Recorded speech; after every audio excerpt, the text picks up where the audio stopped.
Thank you for your patience. This is the City Council meeting of the City of Southfield, June 26th at 6 p.m. Madam Clerk, can you please call the roll? Council President Mandelbaum. Present. Council President Pro Tem Taylor. Here. Council President Frazier. President? I'm sorry, Council. Here. It's been a long day, sorry. Councilmember Banks. Present. Councilmember Cruz. Councilmember Brightwell. Councilmember Holt. Here. Here. You have a quorum. Thank you. Can you please rise for the Pledge of Allegiance? I pledge allegiance to the flag of the United States of America and to the republic for which it stands, one nation, under God, indivisible, with liberty and justice for all.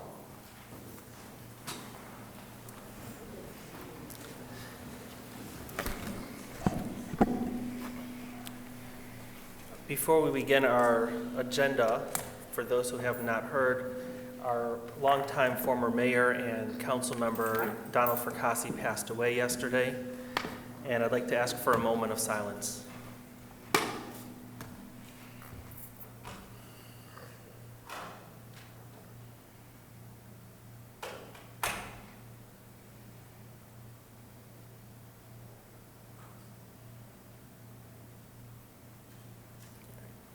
Thank you. Just a few words about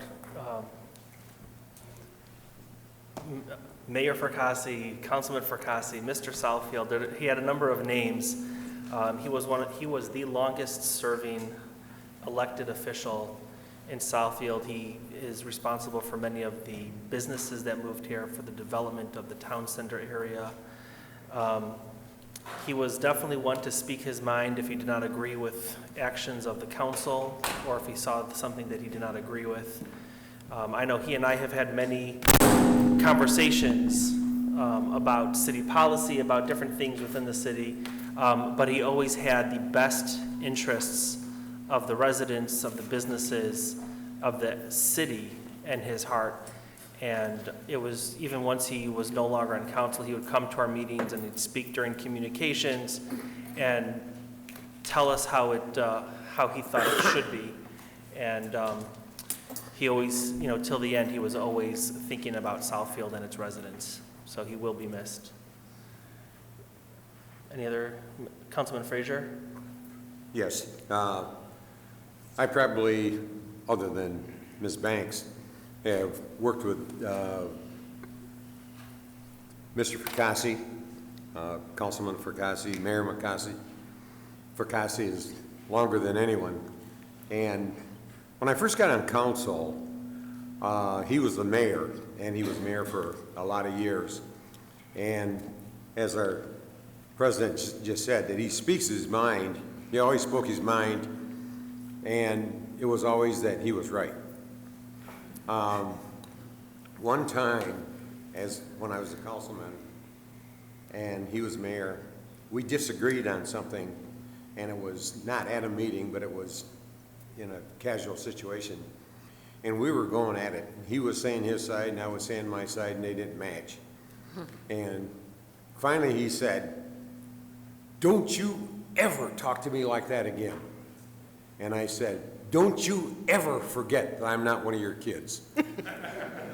And from then on, we were good friends. We were buddies. We didn't agree, but we respected each other. And over the years, I grew more and more to respect him as an individual and the things that he had done for the city of Southfield to make it the city that it is. And we talked a lot about a lot of those things, and it wouldn't be the city that it is if it hadn't been for the people that he knew and the strings that he could pull and the things that he could get done. So I'm going to miss him, and it's his turn to go into heaven. Thank you. Thank you. All right, Councilwoman Banks. Thank you. It's just really with a heavy, heavy heart that let's say this. the passing of Donald Fracassi. I believe I met Mr. Fracassi when I was 14 years old, could have been 15 years old, when they started to build and they were looking at the McDonald Towers site. As a lifelong Southfield resident, that's where we had a fort. And we were not happy, myself and my friends, that they were going to tear down our fort to build the senior center. So at that time, Mayor Fracassi said, why don't you help us in the city? And I remember when they moved the, I'm drawing a blank right now, I'm sorry, the Berg over to Berg Road and Civic Center Drive. Myself, along with my friends, he let us help to paint the inside of the building. He believed in the students and of this city, and at that time when I was in high school, he created a civic day.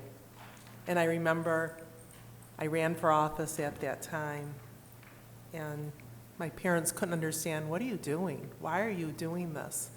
And I said, there's just something really interesting with this man in the city of Southfield, and I want to see if I can run for government day and shadow him. And sure enough, I ran for mayor, and I won, and that was the beginning of my political career here in the city of Southfield. I remember sitting in Mayor Fracassi's office. I came home and I said, this office is so boring. He had me cutting out clips of newspaper clippings, but I shadowed him throughout the day and was able to sit up here on the dais.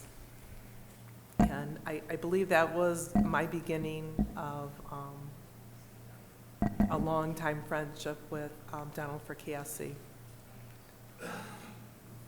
He loved the city. Sometimes, like my mother would say to my father, I think he loved the city more than he loved his family, but I know he loved his family. His family in this city were his heart. He was there all the time, anytime. It was one simple phone call, and Don was there.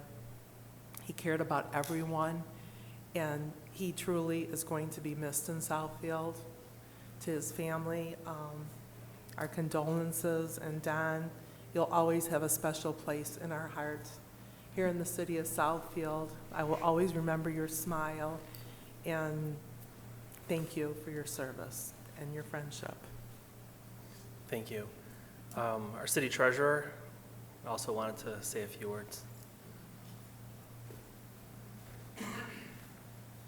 Thank you very much. I also wanted to extend my condolences. I didn't know him as long as Ms. Banks and Mr. Frazier, but for the time that I was here, my interactions with him between the Finance Committee and just in general, his insight, his knowledge, his caring about everything in the city was, I mean, his whole heart went out to Southfield. And one thing I'm most happy about was that he had the opportunity to see that that the city appreciated him as well, and that the campus was named for him, and he was able to be at that naming ceremony and participate in it and be proud that his name will be eternalized over here and with this campus, and hopefully his memory lives on. His family should be comforted, and he should look over us from above. And thank you very much. All right. Thank you. Okay. Thank you, everyone.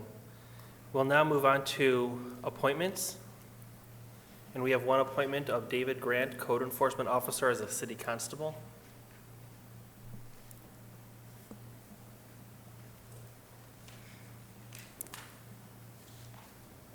Good evening, council. Good evening, everyone. My name is Therese Beeks. I'm the Director of Code Enforcement and Community Appearance for the City of Southfield. Code Enforcement would like to request the appointment of Code Enforcement Officer David Grant as a constable for the city. Mr. Grant has been actively conducting inspections in the field since April 2023.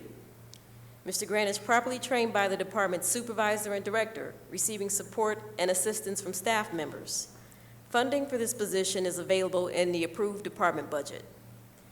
David comes to Southfield from the city of Roseville, where he served 6 months as a part-time code enforcement officer, learning the inner workings of code enforcement.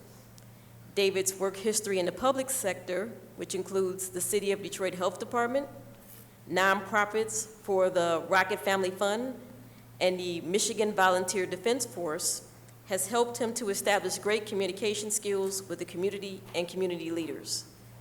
Mr. Grant is familiar with the court system and preparing and maintaining records for the department. As a city constable, Mr. Grant will possess the power and authority to process notices and issue court appearance tickets for code enforcement violations.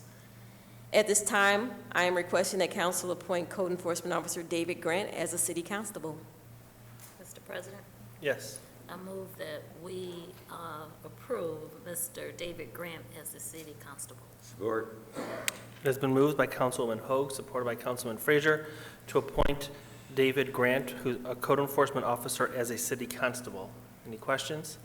All those in favor? Aye. Any opposed? Motion carries. Thank you. All right, we'll now have the Congratulations. city clerk issue the oath of office. I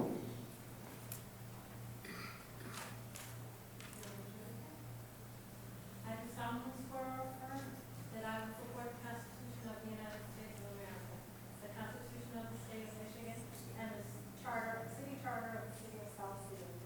And I will faithfully perform the duties of the office of city constable in and for the city of Southfield, county of Oakland, state of Michigan, according to the best of my ability.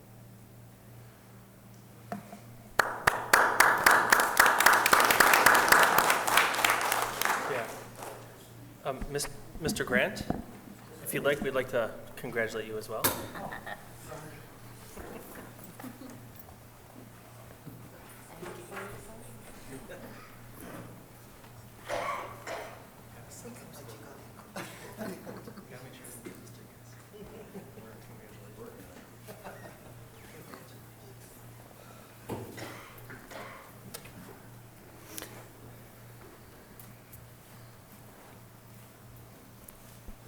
I told Mr. Grant right before the meeting that I've already received complaints about his work, so he must be doing a good job. Mr. President, Yeah. what section of the city does he have? 15, 16, 21, 22, 27, 28. Just maybe on the microphone. That's 15 and 16, 21, 22, 27, and 28. And those are the sections that you're currently responsible for? Yes. Okay, perfect, thank you.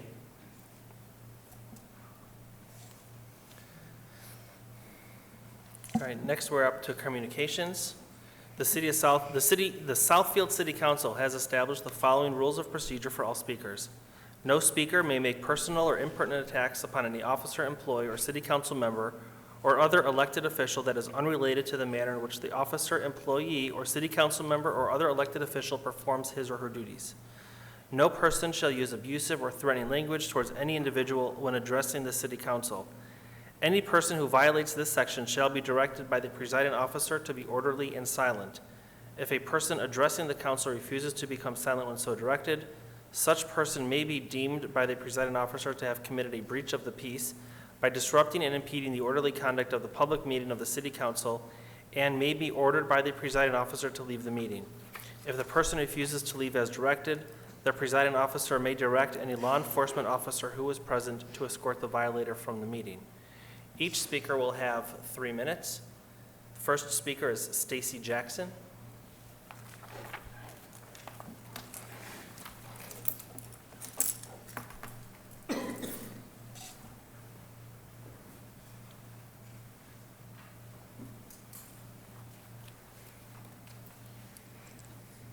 Good evening. My name is Stacy Jackson. I am the association president for Beechwood Acres Homeowners Association, and I am proud to be a steward and a voice for that community.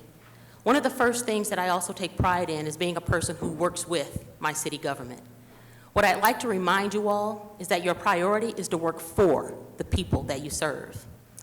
I'm here also to talk about the redevelopment at Beechwood. And while I personally am not wholly against the splash pad coming, I stand fully with the communities that surround it with Beechwood and Bradbury in solidarity for those residents who are directly impacted by this splash pad. I am almost outraged, almost to festivity, and for me being a nice person, that's saying a lot, that residents in my community that sit along beach are just now receiving letters that portions of their land are going to be required for this redevelopment. Outrageous. Particularly when this master plan has been out since 2020 during the pandemic, 2021, 2022. That's 3 years that those persons responsible for this could have notified these residents to come out, to respect them, to put stakes in place to show them what this is going to entail, and then be offered pennies on the dollar for it. I'm also outraged that no one's paying attention to the traffic, increased noise. How about privacy for folks who live behind this park? No one's mentioned about privacy fences or brick walls to keep this out from all these new influx of people coming to this park to walk through it. What about no parking signs or tollway signs or do not block driveways that sit along beach that you're putting this in? How about expanding the roads into the park so that there's a turn lane into the park as opposed to people just encroaching on personal property? There's one resident in particular, when we met at a meeting just last Thursday, one of the representatives for this project said that they had spoke to that homeowner and that that homeowner agreed to this. I'm so proud of that resident who waited to the end and rose to her feet at the end, a senior, to say that they did not speak to her, that she did not agree to this, and that she opposed this project. Might I redirect you that just last year, or maybe 2 now, that these same cast of characters are the same ones that was disingenuous to this council to say that they reached out to Beechwood and Bradbury for the amphitheater when they had not. I urge you, you must reach out to this community. You must keep their interests in hand, because the information and the data that you have didn't even come from that district. It came from Lathrop Village. Thank you.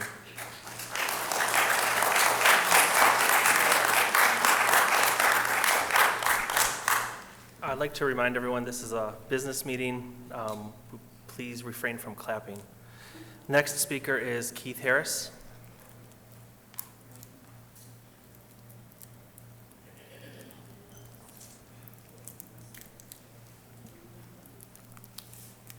How you doing? My name is Keith Harris, and as I always say, nobody never put it out better than my woman. We talk about Don Bukowski here and how much he loved this city. Well, what about us? We love this city. We love our homes, our community. And we're being cheated. I mean, Terry Crow ain't been honest with us. The planning department has not been honest with our community.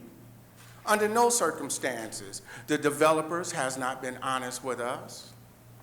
And y'all know we deserve better. We deserve so much better. We keep our community clean, it's quiet, and now everything's going to change.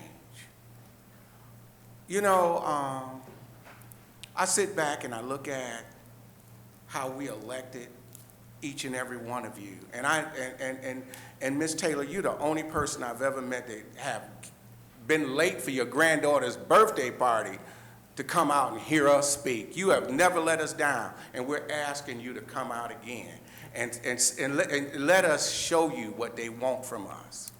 Let us show you what they want to do to our community.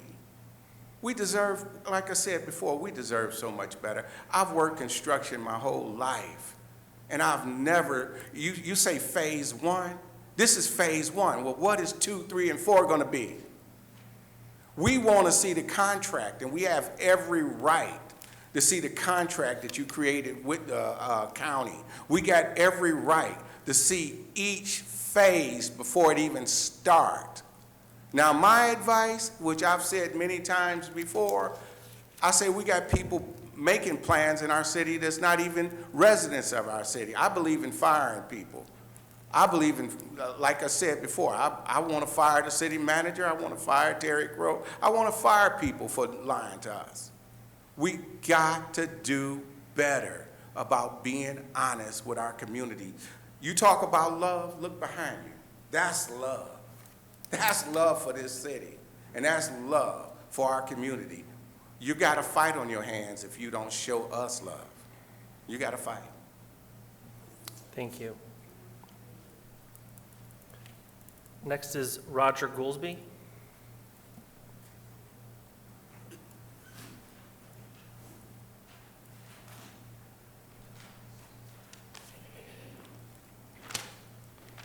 Good evening, council, esteemed council members. I am Roger Goolsby, and I represent the Southfield Community Anti-Drug Coalition, one of 22 Oakland County coalitions dedicated to prevention education and creating a safe and healthy environment for our community's youth. We are deeply concerned about the proposal to approve the recreational marijuana in our city, and we urge you to carefully consider the potential consequences it may have, particularly on our children and teenagers. We firmly believe that the well-being and future of our youth should be at the forefront of any decision-making process. The availability and accessibility of marijuana can have profound impacts on their physical and mental development. So as responsible adults, we have an obligation to protect our children from the potential risks associated with early and excessive marijuana use.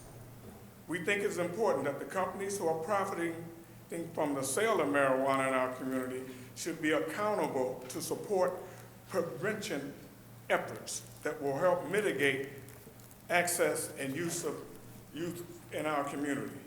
We would like to highlight the importance of allocating funds from the taxes generated by recreational marijuana sales toward organizations that focus on prevention strategies for our youth. We need to effectively educate them about the dangers of substance abuse and empower them to make informed decisions. Prevention strategies play a pivotal role in steering our young population away from the dangers of drug use. By directing a portion of the tax revenue toward preventive education organizations, we can proactively address the root causes of substance abuse and work towards creating a healthier and safer community. Strict age verification protocols, robust licensing requirements, and rigorous enforcement measures must be in place to mitigate the risk of underage access and consumption. In conclusion, we, the Southfield Community Anti-Drug Coalition, implore you to weigh the potential risk and benefits of approving recreational marijuana in our community with utmost care. Our children's futures are at stake. We urge you to consider the allocation of tax revenue from recreational marijuana sales to organizations that focus on prevention strategies for our youth. I've been in front of you before, and you know what this organization is all about. We just want to take it to another level and have our kids benefit the education that can be afforded them with the tax revenues. Thank you. Thank you. Greg Keeler.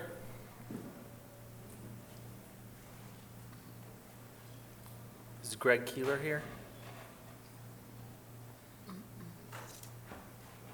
Stacy Dick.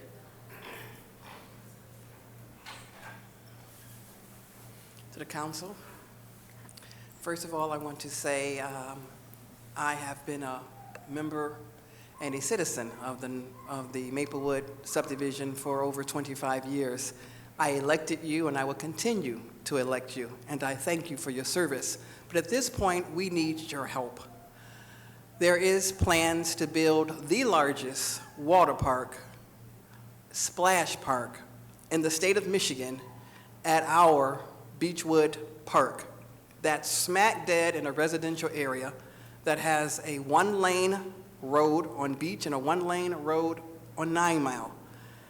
I was completely for building a splash park, but I thought it was going to be something small for the community, for our children. I never, ever would have agreed to the largest, and this is what they told us, the largest splash park in the state of Michigan. They also stated they were expecting approximately 350 people per day to use that park. If you can imagine the traffic, the noise, potential crime as they come through our neighborhood looking for shortcuts. We have a very quiet community. We have a very strong community. We urge you to please come and look at what we have developed. Look at the camaraderie we have. Look at the senior citizens that we take care of. Look at our neighborhood as we look at it with pride. And I would just like to ask everyone who's a part of Beechwood Acres to stand up, since we all won't have an opportunity to speak, so that you can see just a small portion of our group.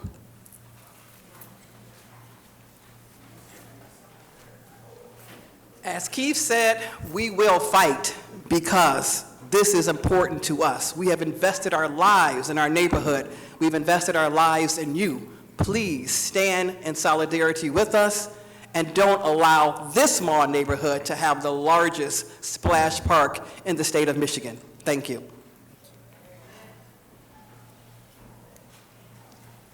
Thank you. Joseph Person.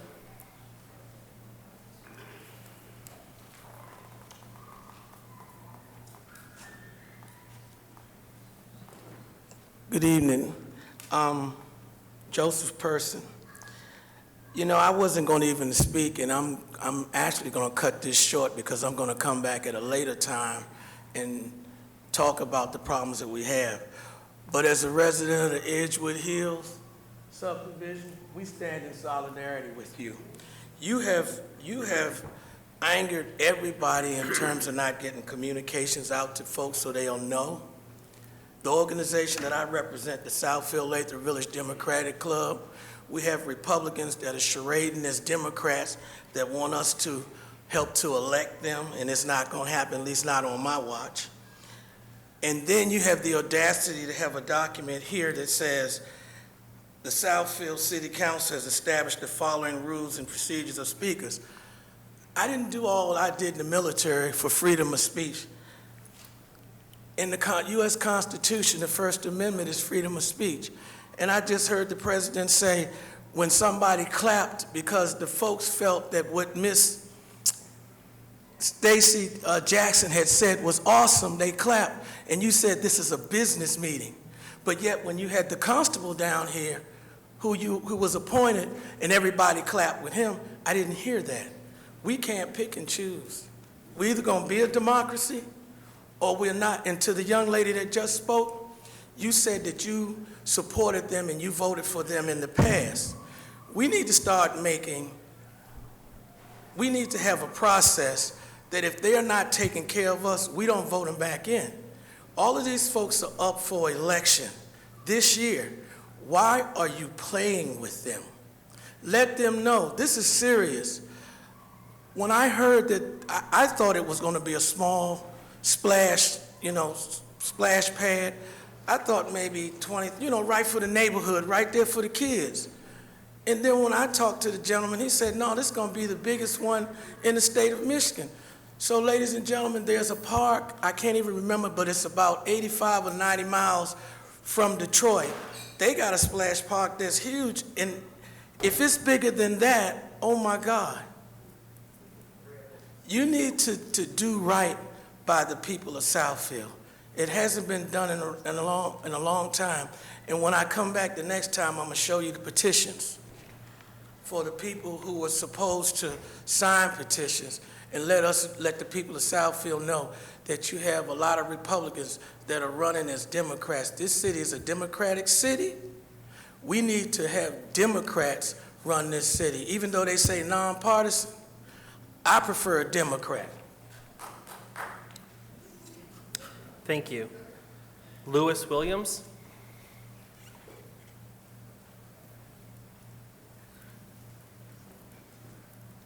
Good evening.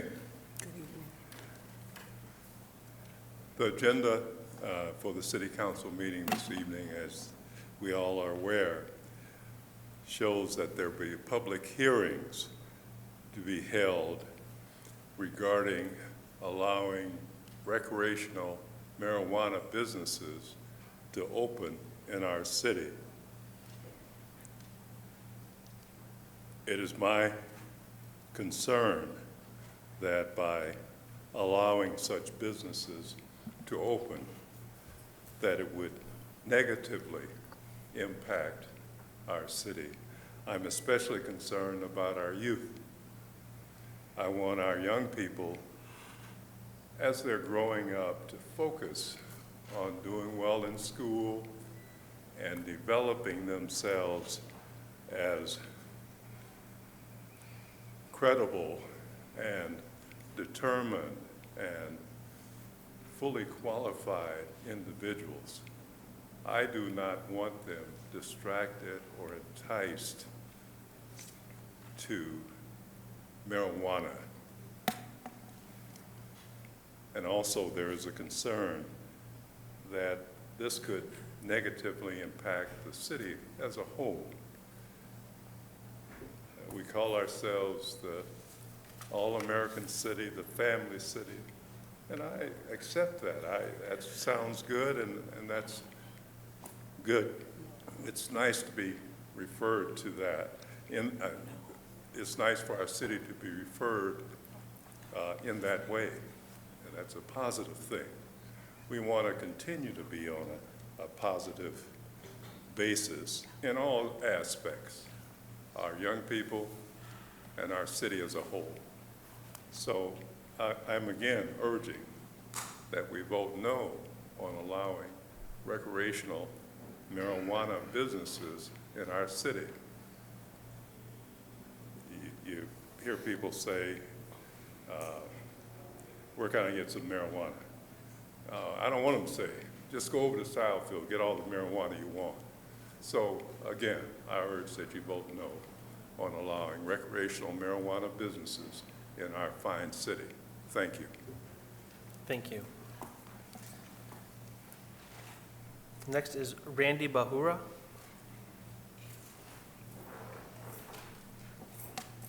Good evening. Good evening, Council. Let me go ahead. I'm here from Fuddruckers, Southfield. Just wanted to let you know that we're trying to apply for a liquor license that we did all the paperwork for. Everything has been submitted. I just want to let you know how important that liquor license is for us, for me to get it. Our business has been, since the COVID for the past 4 years, has been more than 60% down.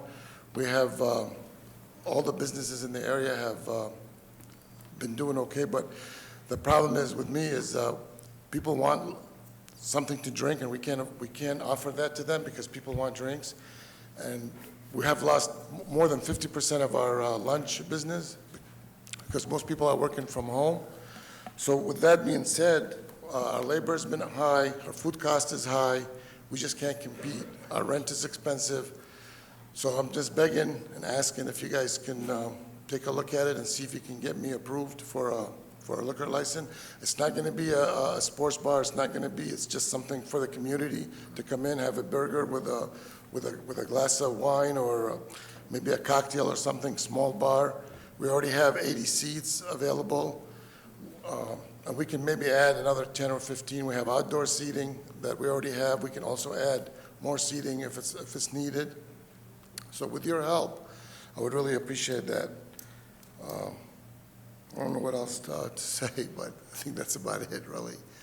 So just taking into consideration, I don't know what's the next process is or what's next, but is there any comments or anything? You guys have any questions to ask me? I'm kind of nervous, so I'm sorry. Now, our city clerk is in charge of processing the applications for liquor licenses, and I know there is a current process that we're following, and once everything has gone through the process, someone will be in touch with you. Okay. Do you have any idea like how long that would be, or? I'm sorry? Do you have an idea, like, how long would that be? Like I a do- month, a week, 2 weeks? I do not. No, okay. All right, well, thank you. I just wanted to introduce myself and let everybody know that, what's going on. Thank you. Thank you.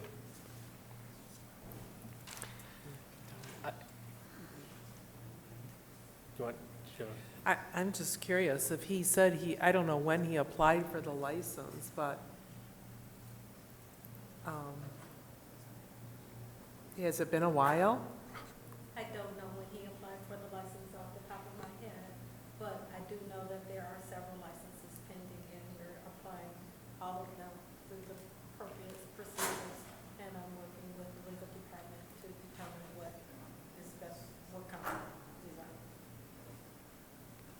Okay, because I know we do have licenses available, so, right, that's why the clerk's office is working with our legal department on going through those applications following the process.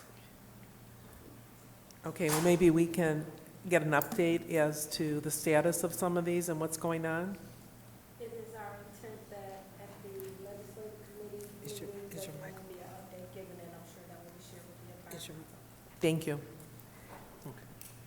Through the chair, I sit on the legislative committee, and the last that I remember is this council asked for a moratorium so that you can give us some information, you being the clerk's office, can provide us with some updated information on the various kinds of licenses that the city had, and we were looking at adding some verbiage to the current charter regarding the licenses, because they currently we can give them out, and there's nothing when that business moves, go out of business or whatever, where it comes back to the city.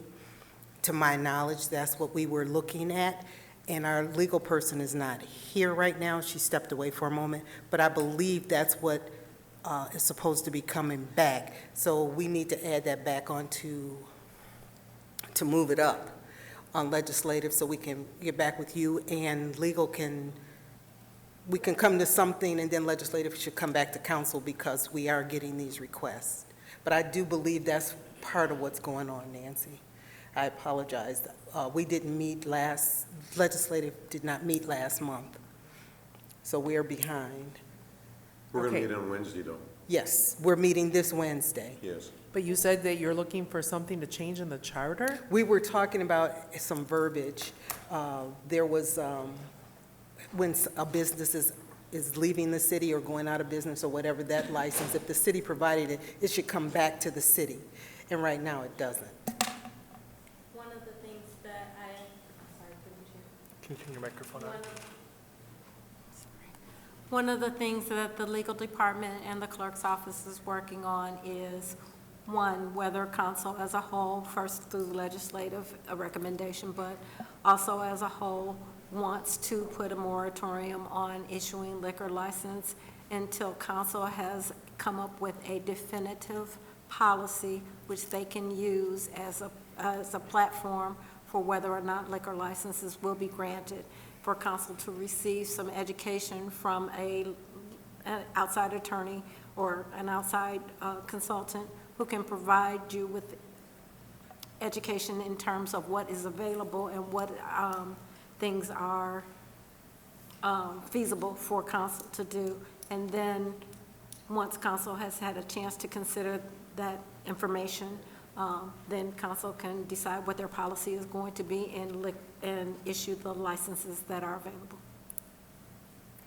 And from what I'm hearing, it seems like we being the legislative, and should rush that or expedite it as quickly as possible so we can get it back to council so that you can have something. And it will be on Wednesday's agenda. It'll be on Wednesday's agenda. Thank you.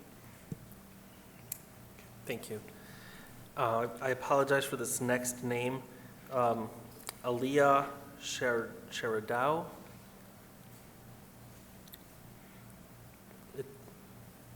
Phone number ends in 4847.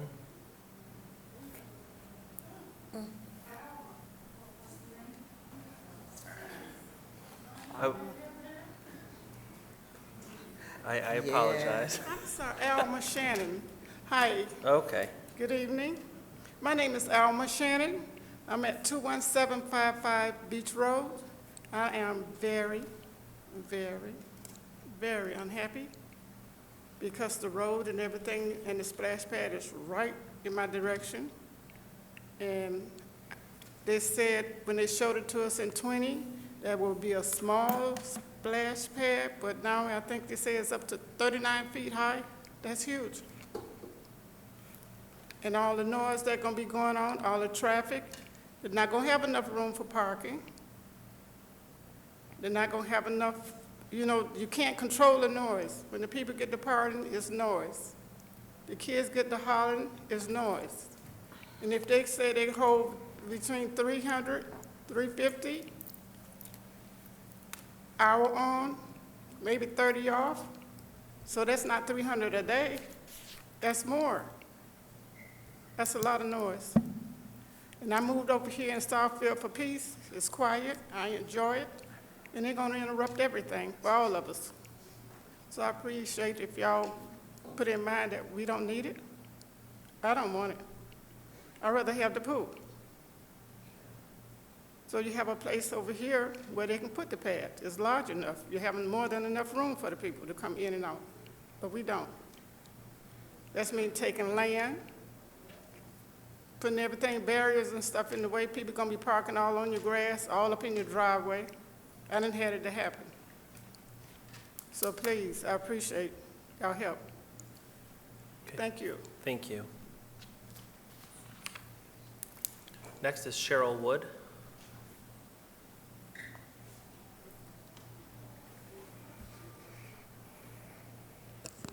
Good evening.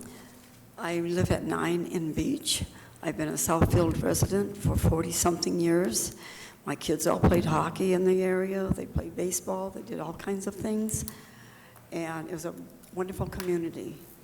And I think it's irresponsible to put a humongous edifice in that area, considering the roads, considering the parking, and considering the noise, and every other thing that we're talking about. When it was, as the other people said that I concur with, it was supposed to be something small. It's the largest in the state. It's not right. I wholeheartedly, with my neighbors, and if we need to get a petition, I'm more than willing to do that. I want you to vote no on this particular item. Thank you. Next is LaCharmaine Jefferson. I hope I pronounced that correctly.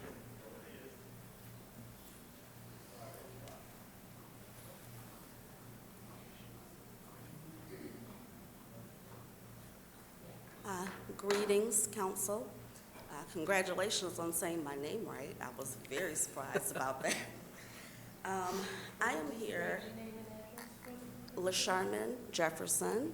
My address is 22515 Beach Road. Stating that, yes, I am a member of Beechwood Acres community, and I'm expressing concern about the splash park.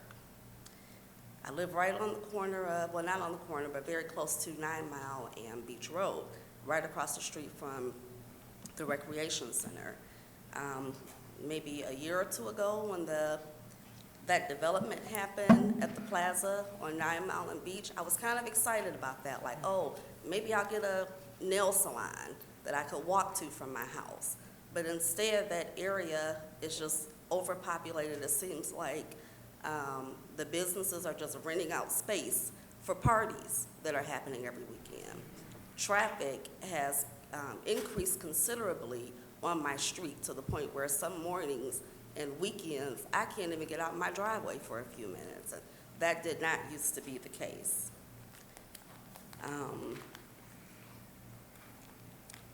With the splash park, I didn't know until just right now that it's supposed to be the largest in the state of Michigan. And that just seems insane for that quiet, small area where we are. My neighbors and I, we're at risk for losing the peace and quiet that we moved into this area specifically for. I've been in the area since 2017. I like to sit on the back of my deck, and I just feel like I'm on this countryside. I'm in this country part of Southfield. And just thinking that we're gonna have this huge park, and that might be great for my 2 small grandchildren, but for my everyday living and the everyday living of my neighbors, it's just gonna be a huge disruption to the way that we have been living and enjoying the city of Southfield. So I do urge you all to fight for us in this matter. Thank you. Thank you. Next is Michael Zacks.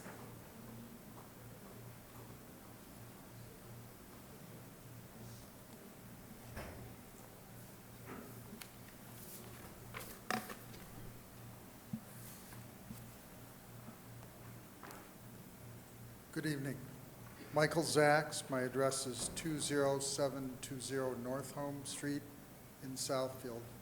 I'm a longtime Southfield resident. I'm a senior citizen with a number of ailments. However, none of them qualify me for a medical card. So enjoying cannabis, it soothes some of those problems. And let's face it, not to disparage any place, I'd be much more comfortable shopping at 12 Mile and Telegraph, say, than 6 Mile in Wyoming. I've seen that site and lived in the area for a number of years, and the owners have transformed it beautifully. It was a rundown, decrepit gas station for a number of years. The owners are longtime Southfield business owners and operate a number of businesses in the city of Southfield. Again, I would endorse this site because it's already a medical marijuana site anyway. They plan a seamless transition into recreational, and I would endorse their efforts 100%. Thank you. Thank you. Next is Jacqueline Curry. Is Jacqueline Curry here? All right. Greg Keeler.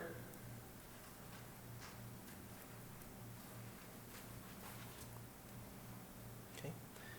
That ends our communication. I do see that we have our former Congresswoman in the audience, Brenda Lawrence. I don't know if she wants to say a few words.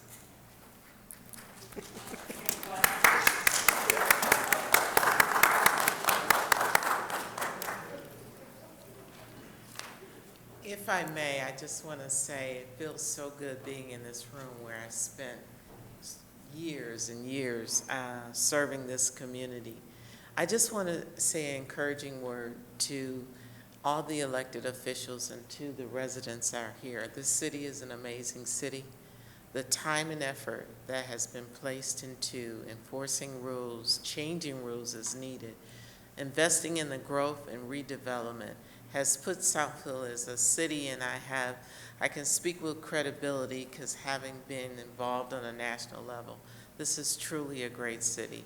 And so for everyone, I want you to, in the midst of us continuing to make this a better place, that we understand and sometimes take the time to recognize what a great city we are. Thank you so much, and it feels good being here. Thank you.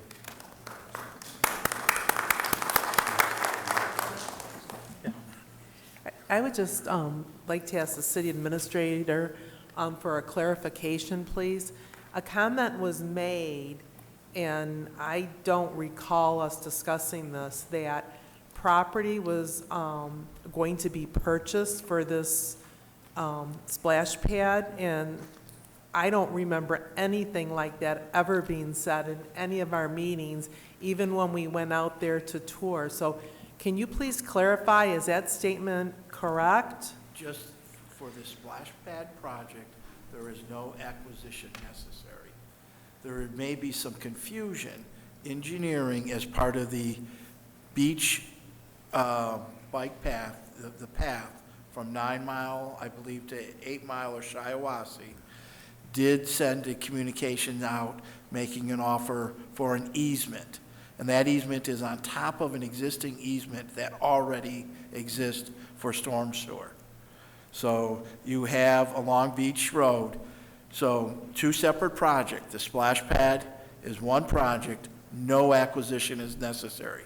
For Beechwood, the path, which is part of the city's master plan, from 9 Mile, Shiawassee, 8 Mile, you need easement along that easterly edge of of Beach. And engineering did send an offer for an easement, which is a requirement of federal regulations. And again, it is on top of an existing easement. There's a storm sewer, the original easement that the city must have acquired at some time only was for storm. So this would be for that path. Thank you for the clarification. Thank you.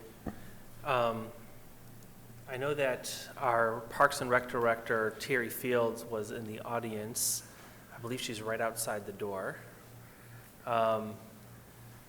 If we can ask her to come in, I would like for her to respond to some of the comments that were made. I know that there were some meetings last week at Beechwoods talking about the splash pad, and as well, there's a couple, I think there's some planning commission meetings, as well as meetings to come to before the city council. So I'd like to, Ms. Fields, if you don't mind, I know you were sitting in the audience for some of the comments about the splash pad, if you don't mind. Most all of them, yes. If you don't mind talking about some of the concerns that you've heard. Which ones would you like? Because there's several. All of them? I have one. Specifically the ones about it's going to be the largest in the state. It is around the same size as West Bloomfield's, yes. As far as the exact size, we'd have to check it out, but I think that Chris has said it's one of the largest, yes. One of the comments I heard tonight was that it can hold up to 350 people. It probably can hold, if we're going to state requirements, it probably can hold 400. Our comments have been that we would not be putting the extreme amount of people on that splash pad. We said around 150 to 200 and see how it feels out there. If it doesn't feel safe as far as the number of kids, we're going to have staff there. So we have attendants that will be certified, first aid, CPR, AED. We would staff it almost like we would staff a pool as far as emergency response. I have heard the comments about 350 kids on that splash pad. We won't be putting 350 kids on that splash pad. We've talked about some of the operations. You can either pay one time and be there all day long, or there's other opportunities where you can come and pay for a 2 or a 3 hour time frame, turn the splash pad off after that time, everybody exits, and then you have a new session coming on. So that's not only a way to offer that splash pad to more kids in the community, but it's a way for us to be able to control the comings and goings of people. We've heard a lot about crime. Sergeant Wilson was there from the police department through conversations with Chief Barron. He talked about having a dedicated team of folks just for Beechwoods and our parks, but specifically for Beechwoods. He even cited that they would be using some of the school resource police that they have during the year and focusing that in the summertime operations. So yes, it is a change to the golf course, because it's not a golf course anymore. It's 80 acres of park land. Yes, we talked about a splash pad in the master plan. We have talked about the need for shelters in the city of Southfield. If anybody goes through our shelter rental process for the city of Southfield, you know that you're waiting in line the night before, and you're not always guaranteed that time frame. So we know that we need shelters in all of our parks. And when you have 80 acres, it is our responsibility to be able to use that particular park in a way that is safe and in a way that is serving to all of our residents. And yes, it is taking into consideration our neighbors. I know that there are some that don't want anything in that park. I know it. If it could be quiet and we'd have animals there and we'd have some trails, that's what some folks would want to see. But when we went through our master plan process, that's not the information that we heard. And so part of our job as administrators is being able to reflect and give our residents what they would like to see. I know we're not going to make everybody happy. I know it. But I also have a responsibility to all the residents. And one of the number one areas that people said they leave Southfield for and go to other communities is a splash pad. So I also know that everyone in this room probably, along with all council people, would like to see a pool. They want an indoor pool. We don't have money for an indoor pool right now. We just don't. At the smallest, we're looking at about $22 million if we add on to the space that's there right now and add on to the ice arena. But that's just an estimate right now. And we don't have $22 million or $45 million for a community center just yet. So we want some sort of water opportunity in our community. And this was part of the master plan. And we did have conversations about this. I don't want to hear about residents not enjoying something. That doesn't make me feel good. It wasn't easy closing the golf course. That was one of the hardest things I ever had to do in my career.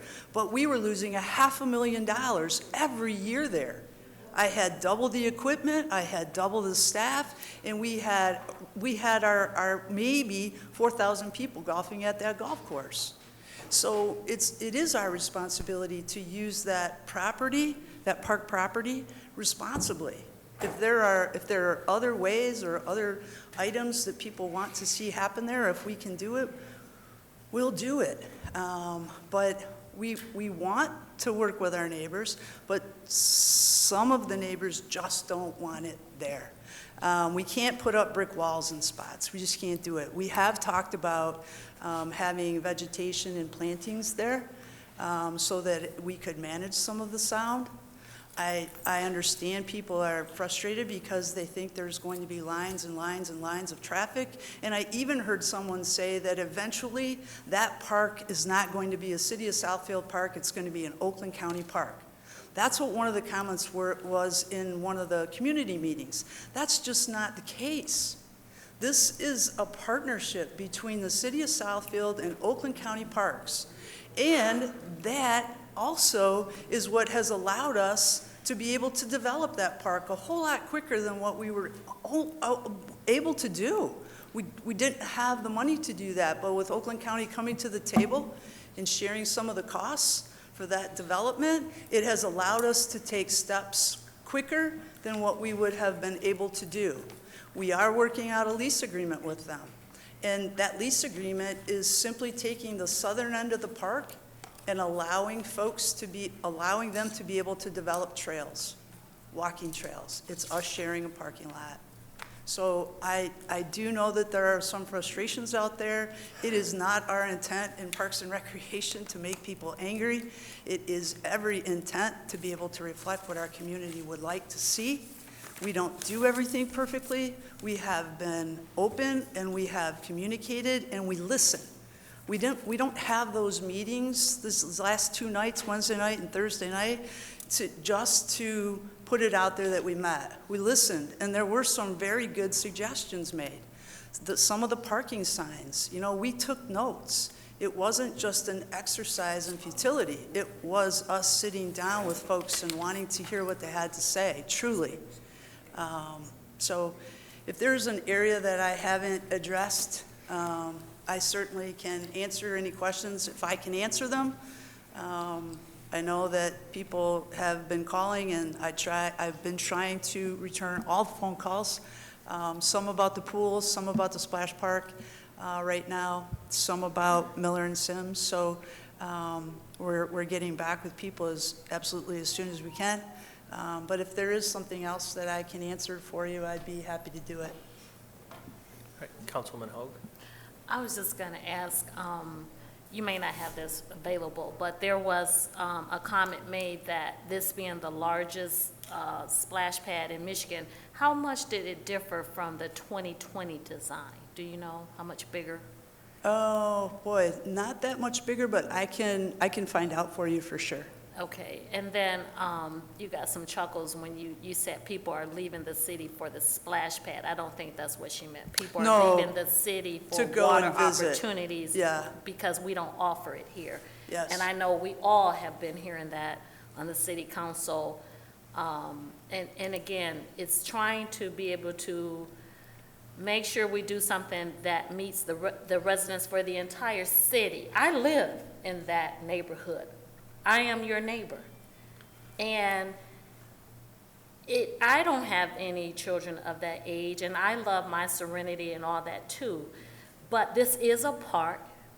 We have to make sure that we continue to give all of our residents what we need, still take into account the residents there.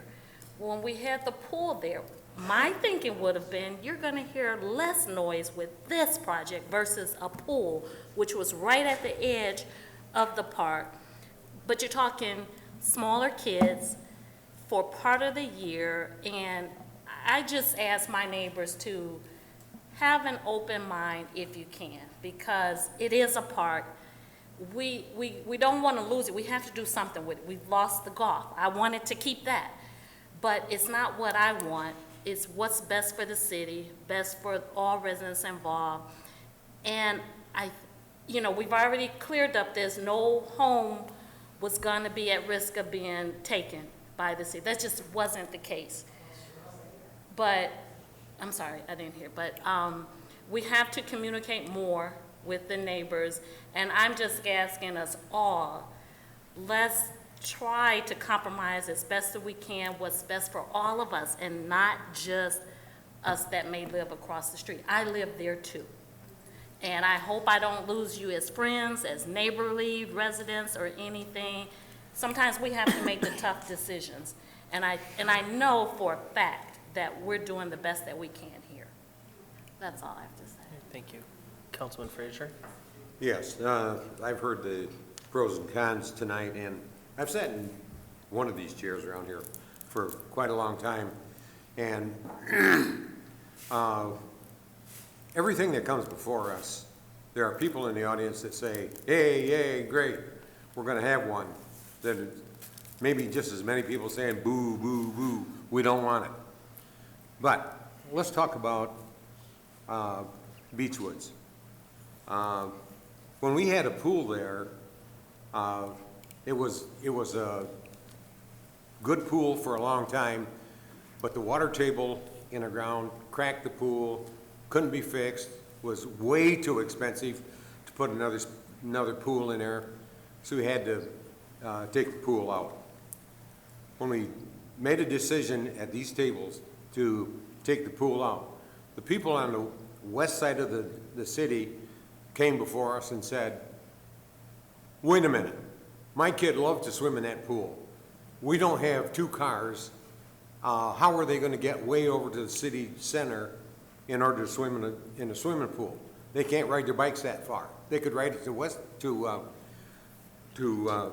Beechwoods, but they can't ride it all the way over there. We also had a slab of ice over there so the kids could play hockey. The same thing. When it became too expensive to maintain that slab of ice, it had to be taken out. Again, our kids now have to go way over to by the city hall in order to play hockey. We can't afford that. We don't have the car and all that. And even when we had the pool there, in the fall, they had tournaments there, and there were cars parked all the way up and down Beech Road, because the parking lot couldn't hold all the cars for all the contestants and their families and cheerleaders, but you could hear all that noise. But I think the real important thing is, when you hear a lot of kids playing, that's the future of the city. We sat here and we worried for the past several years about Southfield is getting older. what are we gonna do? How are we gonna maintain the kind of services that we need when the people are getting older and either moving out or they're not here anymore? But to hear a bunch of kids, to me, that says that's the future. And if we can make it fun for the kids, and enjoyable, they're gonna stay in the area, they're gonna stay here in Southfield. We're not gonna keep all of them, but we're gonna keep a whole lot of them. And it's better than having them move to someplace else, because we didn't have the kind of entertainment that would keep them happy during the summertime. So these are what the kind of decisions that we have to make. And I'm convinced that we made the right decision to put the splash pad in and to make the park, close down the golf course because it was draining us dry because of the equipment that had to be rebuilt, refurbished in order to keep that going with a diminishing number of golfers that came out there. So the people that are concerned about the splash pad, please give it a chance. And I know a lot of you are saying, yeah, it's easy for you to sit there and you don't have to listen to the noise. Well, I live on Brandywine. And in the fall, when school opens up, I can hear the band playing. I can hear the drums beating. And I can tell you in September, they don't sound as good as they do in March and April. I can also hear the football teams out there practicing behind Levy School, and they're making noise. And to me, that's good. My kids are all grown up, and they've got kids of their own. But that, to me, is a positive sign that Southfield is still alive, and we're going to keep a lot of these families in Southfield, and the kids are going to grow, and they're going to stay here.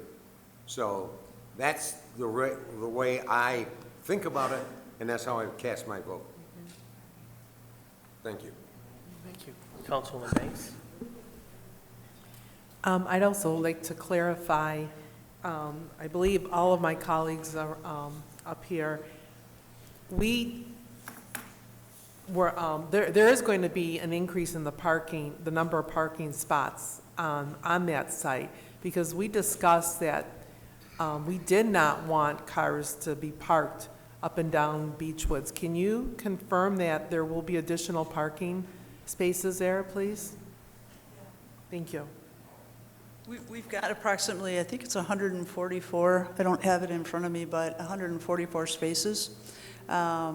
That's one of the reasons, too, when we did that master plan, and we tried to explain that during the community meetings, that we're not just looking at this as one development and then we're done, right? We're looking at it as putting in the splash pad, putting in those shelters, living with that first year, and then also knowing that we have options for a continual path from that parking lot to the front. So there's no development happening between where the parking lot will be for the splash pad and then behind the Parks and Recreation building there, Beechwoods building, and connect it to the front so that we have overflow parking. So when we do these master plans for these parks, it's not one single development and then we think of the next development. We really try to show a picture of cohesiveness and connectivity and forward thinking. And it also allows us to have some flexibility. These plans are not perfect. I will be the first to say that. We have made changes back and forth in taking into consideration safety, security, timing, and the ability to be able to put people there, not just our residents, but staff, our police department, security cameras. You know, we have tried to look at every particular angle so that when people do come to Beechwoods, that their experience is positive and that they feel safe. And we're the first to admit that if there's a better way to do something, we'll do it. But we really have done a lot of homework and a lot of research and a lot of time and brought in the best experts and things like this. So we don't want this to be just a splash pad. We want it to be a splash pad that people who live in the city of Southfield are proud of. I understand hearing the word largest splash pad. We're not talking Red Oaks Water Park. This isn't a water park. This is a splash pad. And so the challenge is, do we put in a splash pad that is similar to maybe Farmington Hills at one of their parks? It's small. So if you don't get there in the very beginning, you're not going to play in the splash. You're not going to play in the splash pad.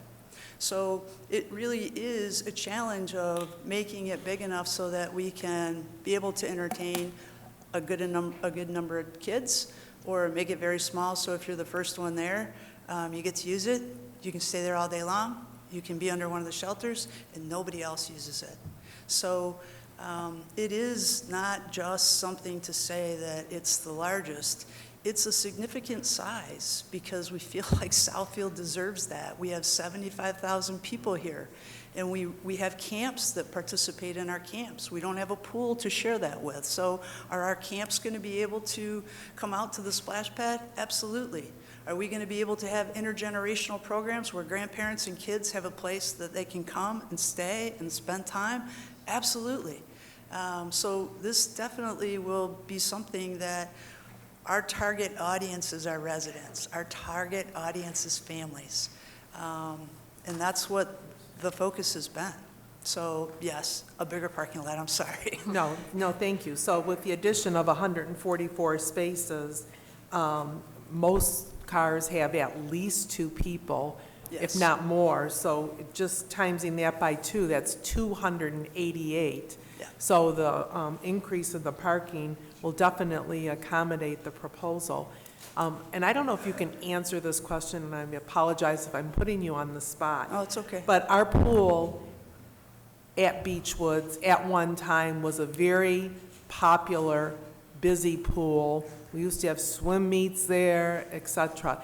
Do you remember approximately during the prime time how many people utilized that pool? At Beechwoods? At Beechwoods, and that one was close to the street, Right. where at least the proposed splash pad is back. But Away do from? you know about how many people? I don't. That was before my time, quite a few years before me, actually. I don't know if anybody else in the room might know. I don't think so. We can certainly find out. It was a smaller pool than the one at Civic Center, I'm pretty sure.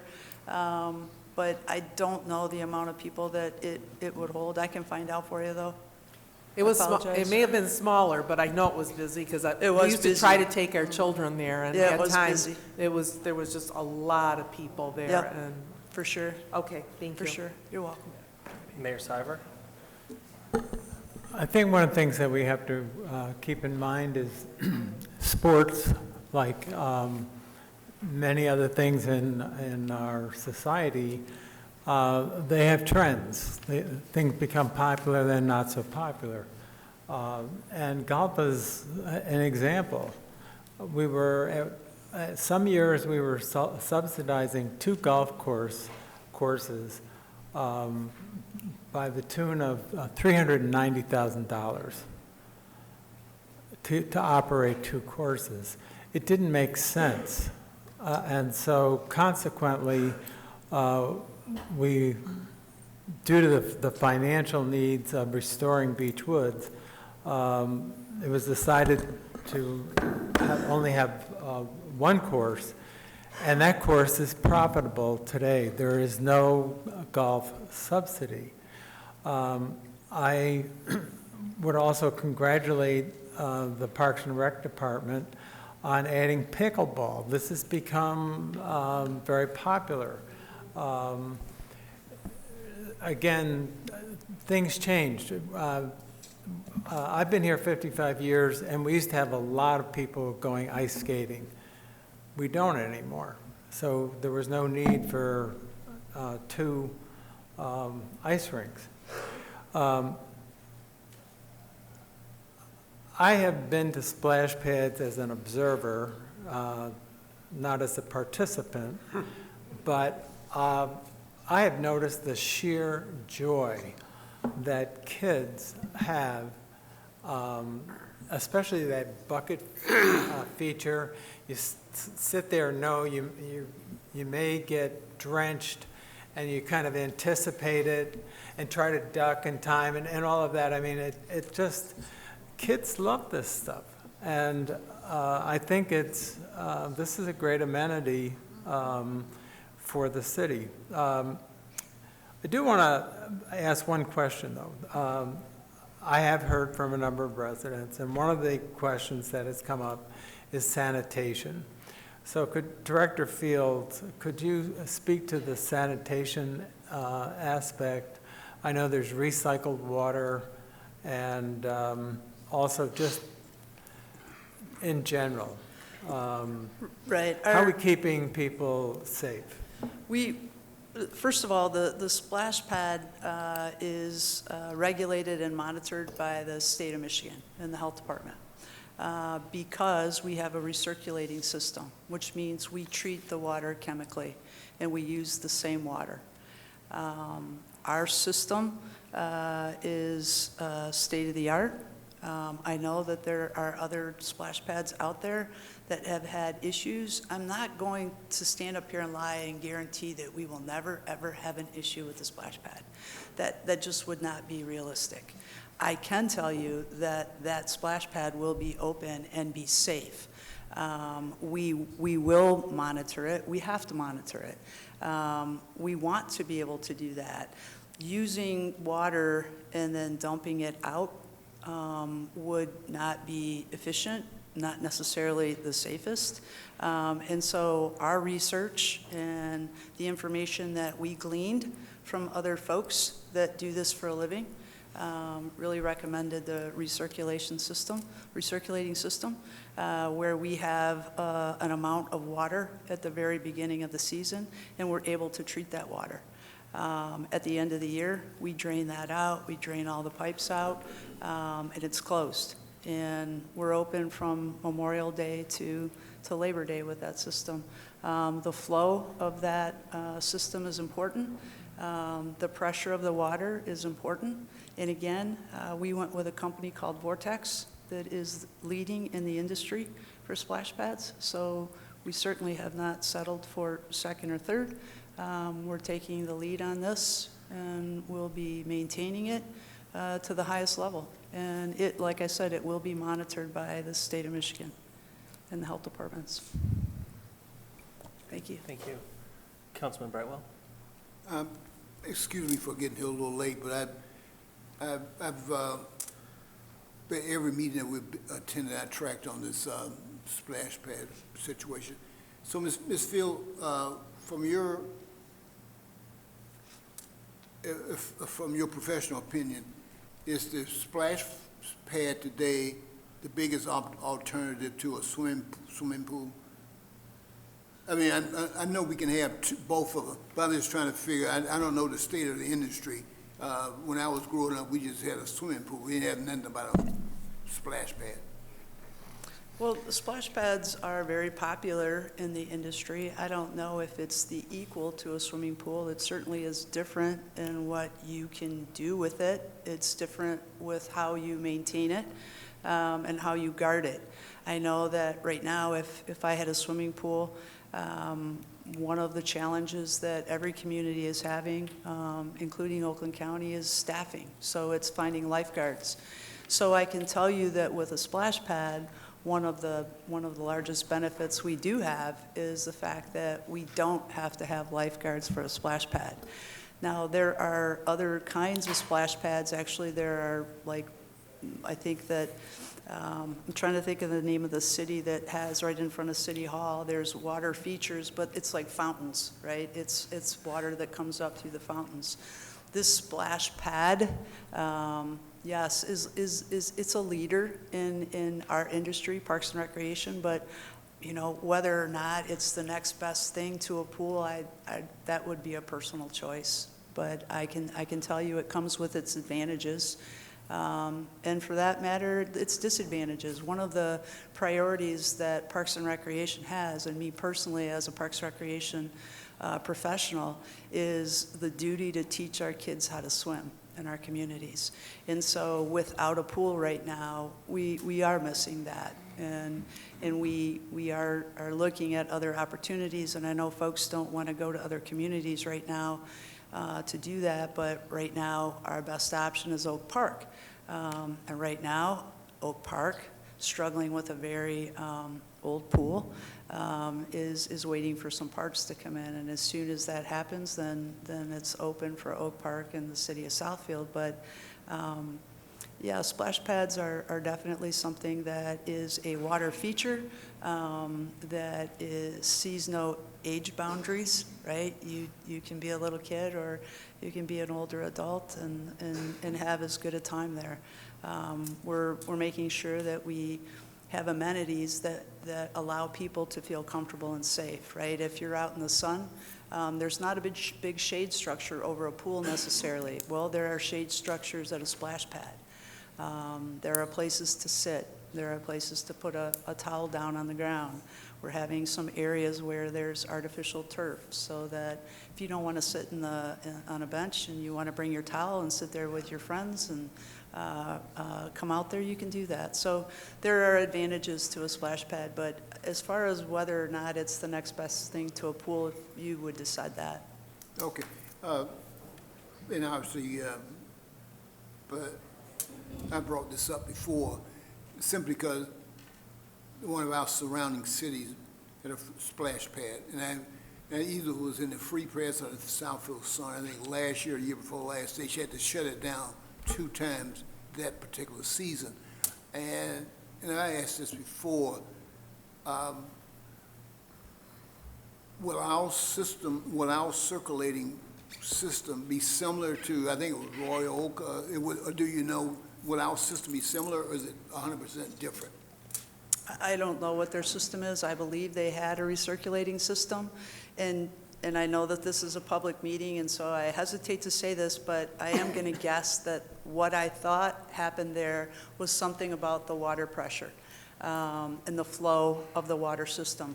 I could be totally wrong, but I don't, the simple answer to your question is I don't know.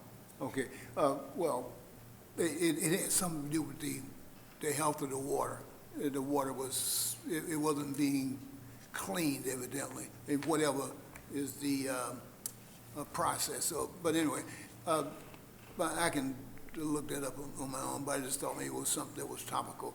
The other one, and this might have been covered also, will we have emission criteria for using that pool? I mean, using that splash pad? Yeah, there will be a resident price and a non-resident price for the pool, you got me saying pool, for the splash pad. Okay, so we will, you have to justify your citizenship or whatever, all that jazz. Sure, Okay. there will be definitely a resident rate for our folks that live in the city of Southfield. Anybody else who comes in that is not a resident will be paying a higher price. Okay, all right, thank you. You're welcome. Ms. Fields, just a quick question. Sure. It's been referenced that this is comparable to the splash pad in West Bloomfield. Do we know, some of the comments from the audience was, and I know it's still going through the planning commission and everything, but has there ever been a decibel level taken at the splash pad in West Bloomfield to see what the noise level is and how far it travels? I don't believe so. We can check and make sure, but I don't believe so. Okay. I think that would be helpful, I think, for some of the residents and some of us making the decisions to know what that is. Council, any other questions for Ms. Fields about the splash pad, which I know is still going through the process, and there's still kinks to work out, and there's a few more public hearings with the planning department. So, okay. Thank you very much. Thank you. Mr. Councilman, President. yes. Due to the fact that we had another engagement with the Barbara Talley special event, can we allow, I've noticed that some of the residents who did sign up are in now because that event has concluded. Can we allow them to speak if they're here? Absolutely. Who did sign up? Absolutely. I will read the names again. Greg Keeler,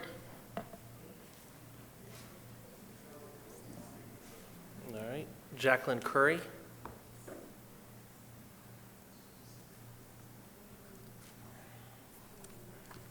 Pamela Gerald.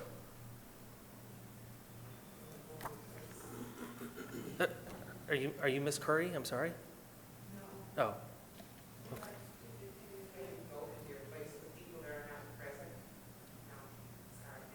Did you, ma'am, did you want to speak? Yeah. Okay, so after Miss Gerald, you can have an opportunity. Good evening, Council. Yes, I was at the Barbara Talley event, and, you know, I just want to give a shout out to our Parks and Rec Director, Terry Fields, because she's working really hard to change with the trends for our kids and how they play. Thank God, when I lived in Brooklyn, New York, which is where I'm from, that my mother and father fought very hard for us to have things to play with.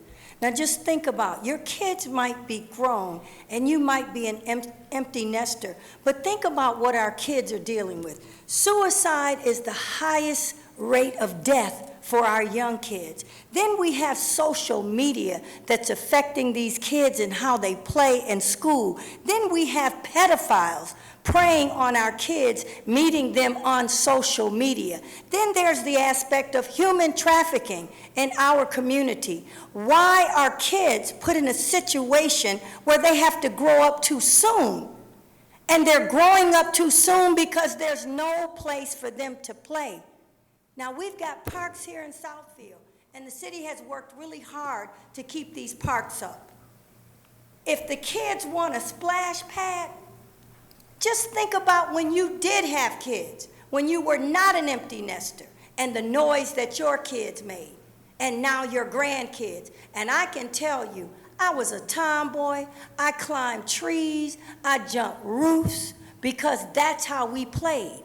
We played hopscotch, we played volleyball, we played dodgeball, and then it changed.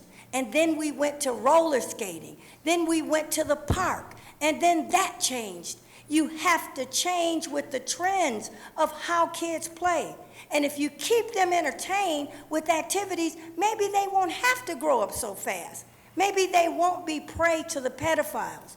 All you have to do is look in the news, and you will see, even in Genesee County, my friend Sheriff Chris Swanson, how many pedophiles he's catching driving from all over the United States for 12 and 10-year-olds from Facebook.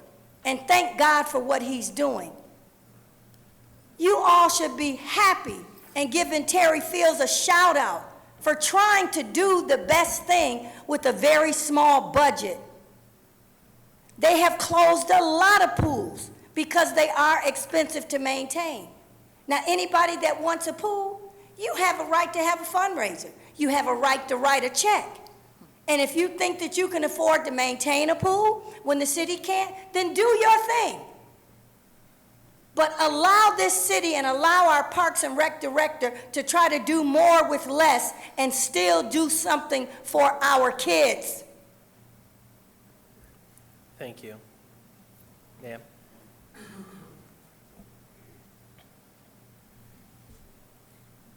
And if you can just give us your name so we can... Patricia Baker, 21920 Beach Road, and I'm the house right behind the golf course. I don't agree with this. I do have small grandchildren that live with me, but I am a senior citizen, a widow on a fixed income, and I have a handicapped son that I take care of myself. As you asked earlier about the noise level, I'm wondering what the noise level will be, because I don't want a lot of noise. I go to bed early, I get up early, and to me, if you needed a splash pad, you should have used the Northland property. That would have been a perfect spot. Right now, it's too much traffic on our street now. I can hardly get out of my driveway now. You put this there, how am I going to get out of my driveway? How's the ambulances going to get through?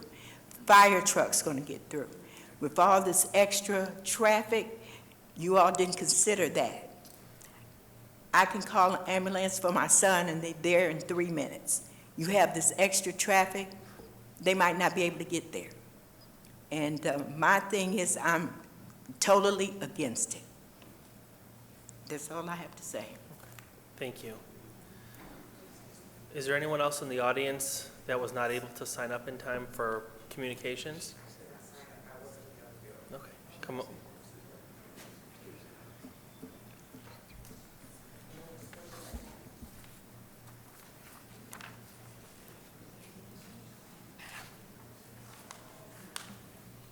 Again, if you can just please give us your name. LaTanya Knight. This is my first time speaking like this, but I'll just say, when we talk about activities for kids, it's not the kids that, I don't think it's going to be a problem with kids. I think it's a problem with the number of people that are in the shelters, how many people are in the shelters compared to how many times they're going to turn over for coming into the splash pad. So I don't think it's a 300 number. Wouldn't that be much higher than that, considering all the people that are in the shelters enjoying the park? Right now, 1 car per 15 seconds, because I'm across the street, so I time it. Numerous occasions, there's cars swerving, cars going down the street at the correct speed level. You're not going to be able to walk down the street anymore. No dogs. You can't go the speed limit. Is there going to be a traffic light to regulate the traffic? And the majority of people, I understand the fun. I have grandchildren, children, all went to school in Southfield. It's not about the park so much. It's about what it's going to bring into a small community. Even if it was here, that's fine. This area is for that. But we're talking about a small area, heavy traffic, how many people? The kids are no problem. What about the adults to bring the kids to come back to visit the resident after the parks are closed? How do we handle those type of things? Quickly, like I said, crime after hours, if it's 150 people per session, how many sessions is it each day? What happens to the property value of the people that live there already? Can I still sell my home? What happens to my taxes? They talk about pedophiles. I understand that, but I think there's more pedophiles sitting at parks than not. The seniors and kids, the seniors are, yeah, they sit at the park. Well, okay, I'm sorry. Seniors and kids, seniors are great, but how are bringing the splash pad there is for Southfield residents. That's a great thing. What percentage of the people that are going to be at this park are going to be Southfield citizens or residents? I don't mind sharing if it's in a place that is to be shared. That community is too small for that. We need the income, we need the activity, we need to give the kids something to do. All that is agreed, but not in a little tiny, tiny section like that. I have some more to say, but I appreciate you letting me speak, so I'll go sit down and thank you for listening. Okay, thank you. Was there anyone else who?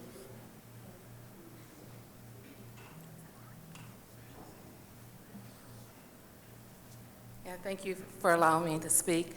Betty Bennett, 25351 Frederick. So I'm the association president for Bradbury Park, and we're here in solidarity with Beechwood. So Beechwood faces the park, Bradbury backs up the park. So all of Covington, everyone on the west side backyard is the park.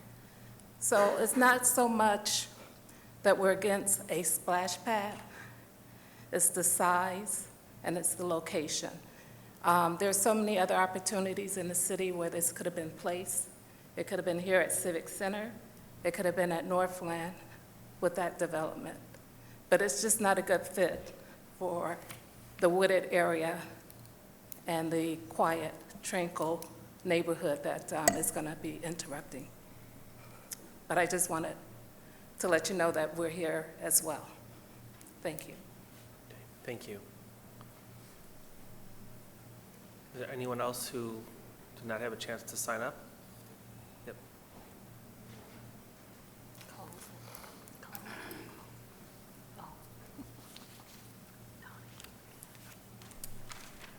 Hi, my name is Harriet Weinbaum. I live with my husband at 22305 Carlton Avenue in Southfield. Our home backs up to Beechwoods Golf Course. I've done research most of my life, and I researched the splash pool, and I'm going to talk more about this on Wednesday night. There are major documented instances of the dangers for children, little children, with splash pads using recycled water. There have been thousands of cases, and I know today I gave it to the Honorable Mayor's assistant, I believe Ms. Perry, documentation, a little bit of documentation about it. If you are all interested, on Wednesday, I will bring you the documentation from the CDC about splash pads and recyclable water. If they're going to put in a splash pad, which I totally disagree with, for many reasons that I've documented, if they're going to put it in, they should be using fresh water. A young boy died in Texas, I believe it was in 2017, from a bacterial infection that he got at a pool. This is not a little thing, or I think I'm quoting you the wrong date. I think it was in 2017, there was thousands of cases in New York of people getting infections. The point about a splash pad is, this splash pad, we went and talked to the manager of the splash pad, the lily pad. I do not want to belittle anybody here. I'm not familiar with any of you other than having voted for you, but I will tell you, I am very familiar with legal processes, and I am very familiar because of my degree in social work and doing therapy when people are disingenuous. And I do not like it when people lie about figures. The people of this community, both communities, deserve to see a line-by-line itemized number of the amount of money that is spent on this splash pad. I will say one other thing right now, and the rest I will tell you on Wednesday night. I hope to have the opportunity to do that. That when you forget about the humanity of your neighborhoods, it is a huge statement on this city. These people are educated people, they're professional people, they have dignity, and a lot of us went to the survey meetings. I am very familiar with Chris from OHM in terms of how he communicates. As far as I am concerned, a lot of this process has been like a done deal from the very beginning. Nobody in this area that we live in, Beechwoods, or the Bradbury Park Association, none of us voted for the splash pad. And if you go back in your master records, which I documented, I can bring the 300 pages or 288 pages. I went through every single thing, line by line. I checked it all. The survey results show, I believe it came in 5th. So I am not unwilling to listen to what other people say, but I am extremely offended by people who lie and who change figures all the time on. Ms. Fields said that it was going to be the largest splash pad. I wrote down what she said. Other residents wrote down what she said. I'm sorry, your time is up. Okay. Thank you. Well, I'll continue on Wednesday, and I'll sign up. Mr. Chair, Yes. I have the communication from Ms. Weinbaum. I'll share it with all of you in the Parks and Rec Department. Okay. I know I spoke, Honorable Kinsider, it's wonderful to see you. I believe if you look at everyone here in the room that's a part of Beechwood Acres, we are not against providing services for our children. We are not against a splash park. We are questioning where the splash park is going to be located, and is that location the best? When you consider the traffic, How are we going to be getting into our subdivision if we create the amount of people that you're anticipating? There's only 2-3 ways in to our community, and 2 of those are on Beach Road. So while all that traffic is going in to the park, how do we get into our subdivision? And as the one lady said, if we need emergency services, how do they get to us?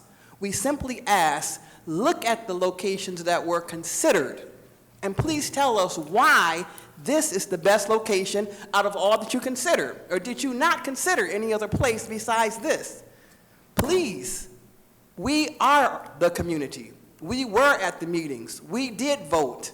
You have not listened to us, and we're asking to listen to us and look at alternative solutions and meet with us. That's what we need, alternative solutions. Thank you.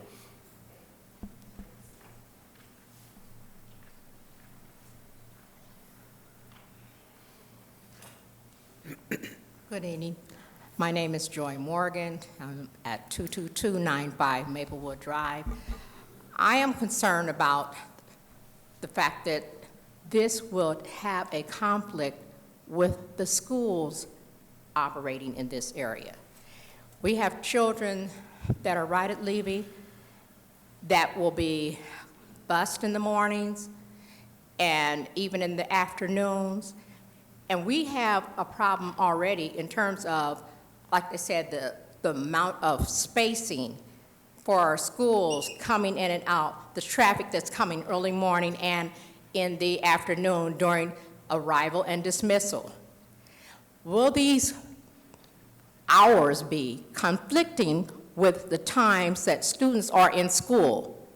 Because the congestion of the traffic will be astronomical. They are trying to pick up their children after school and have bus events. They need to have their space as well.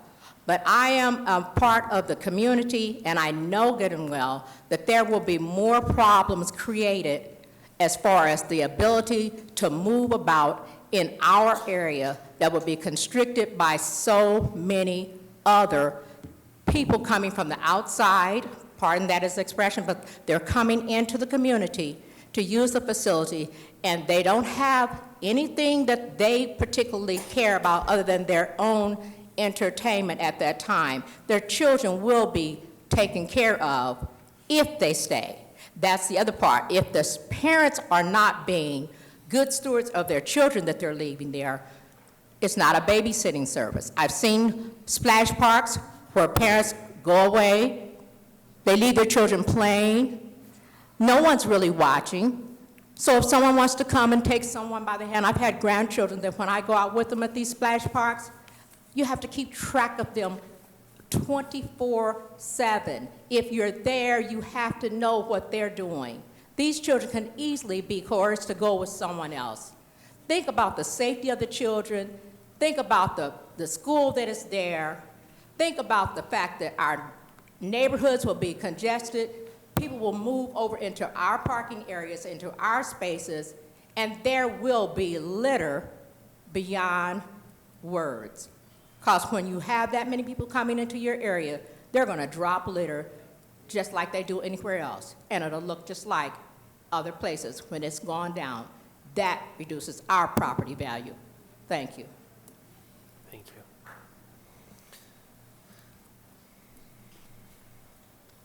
Okay. We will move on to the next portion of our agenda, which are 3 sets of minutes. Mr. President, Yes.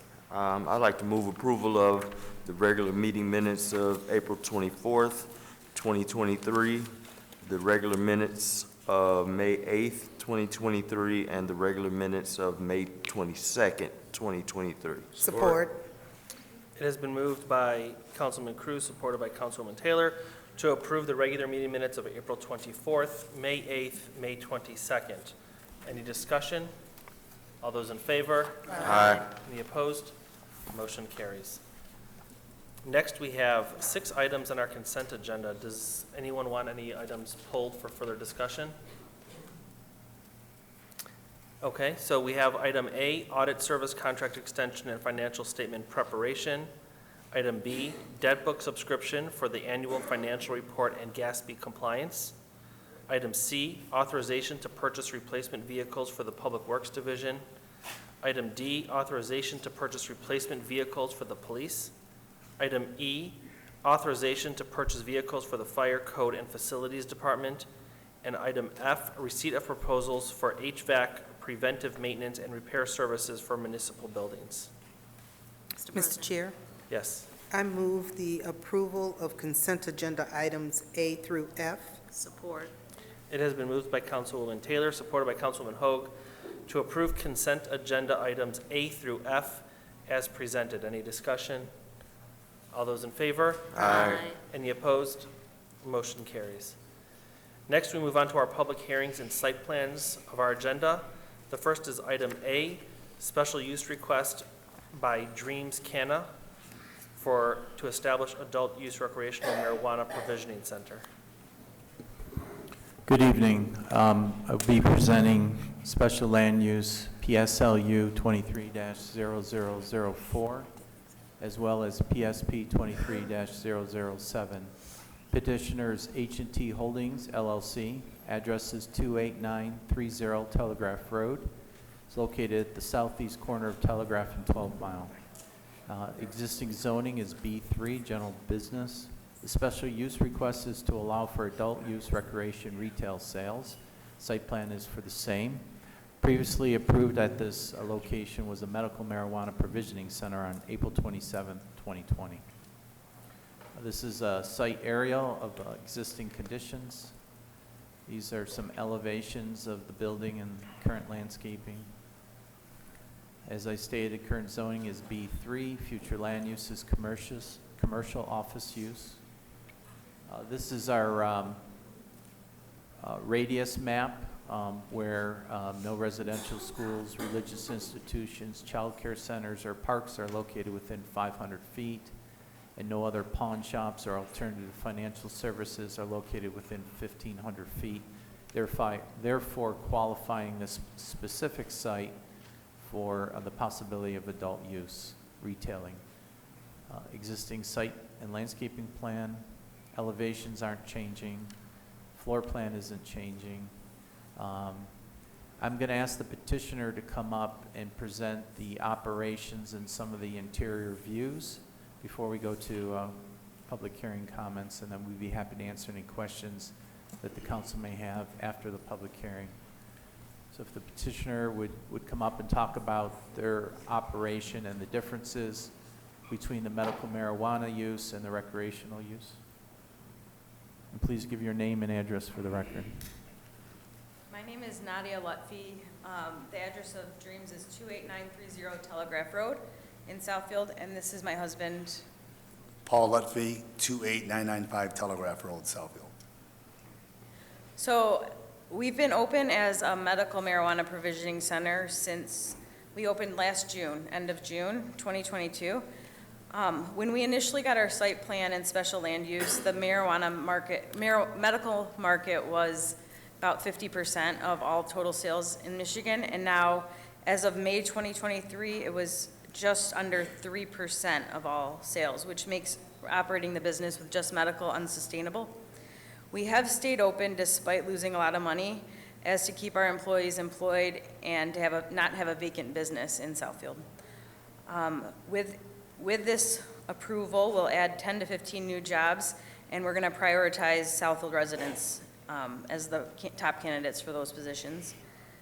We have had no incidences of crime. We run a professional, secure business with well-trained staff.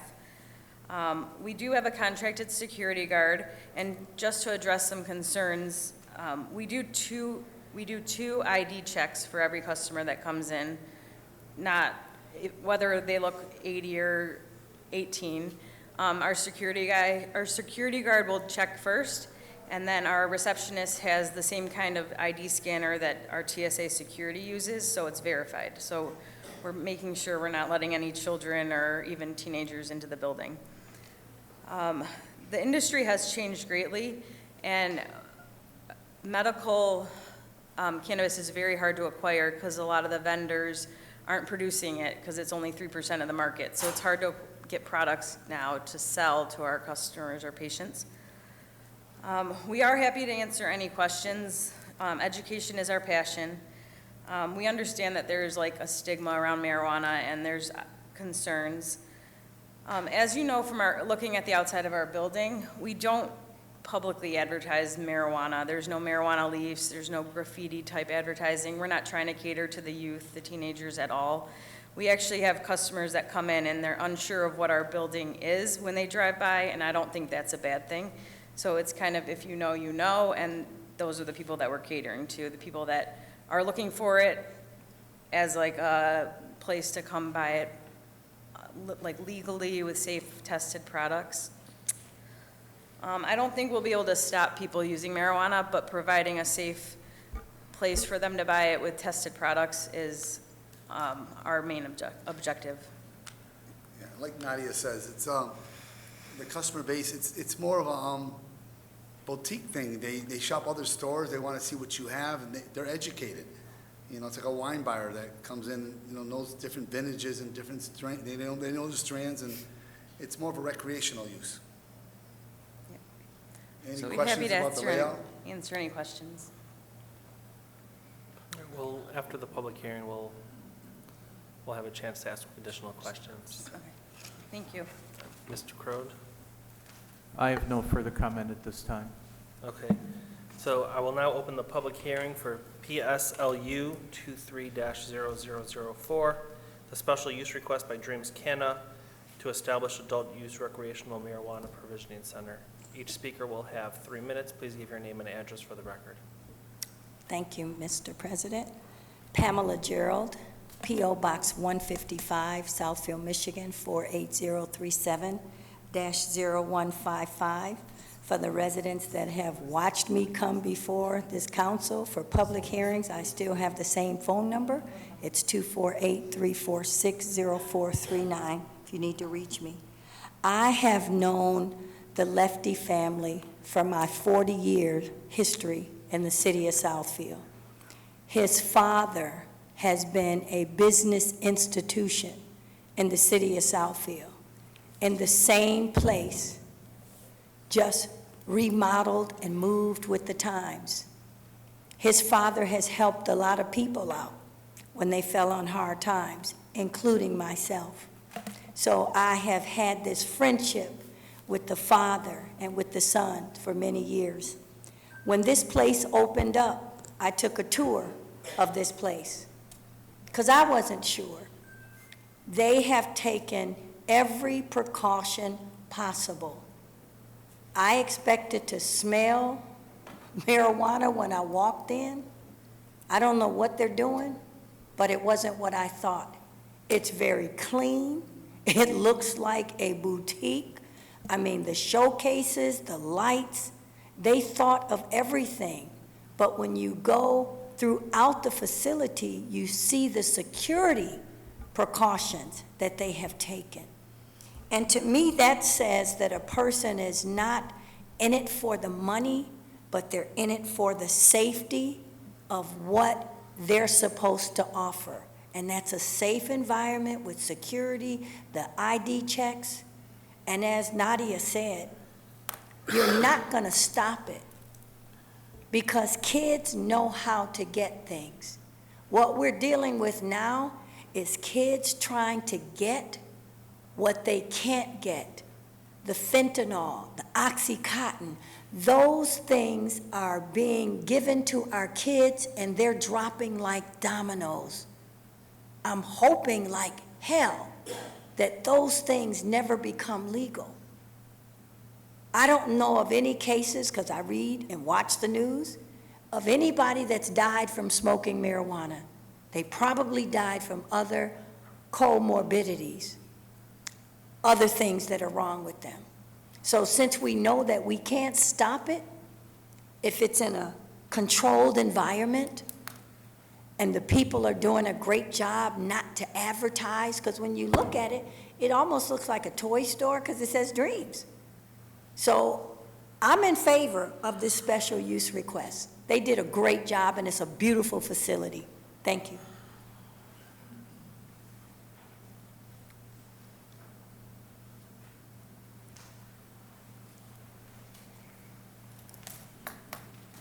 Good evening. My name is Sharon Carter. I live at 21290 Los Pomos.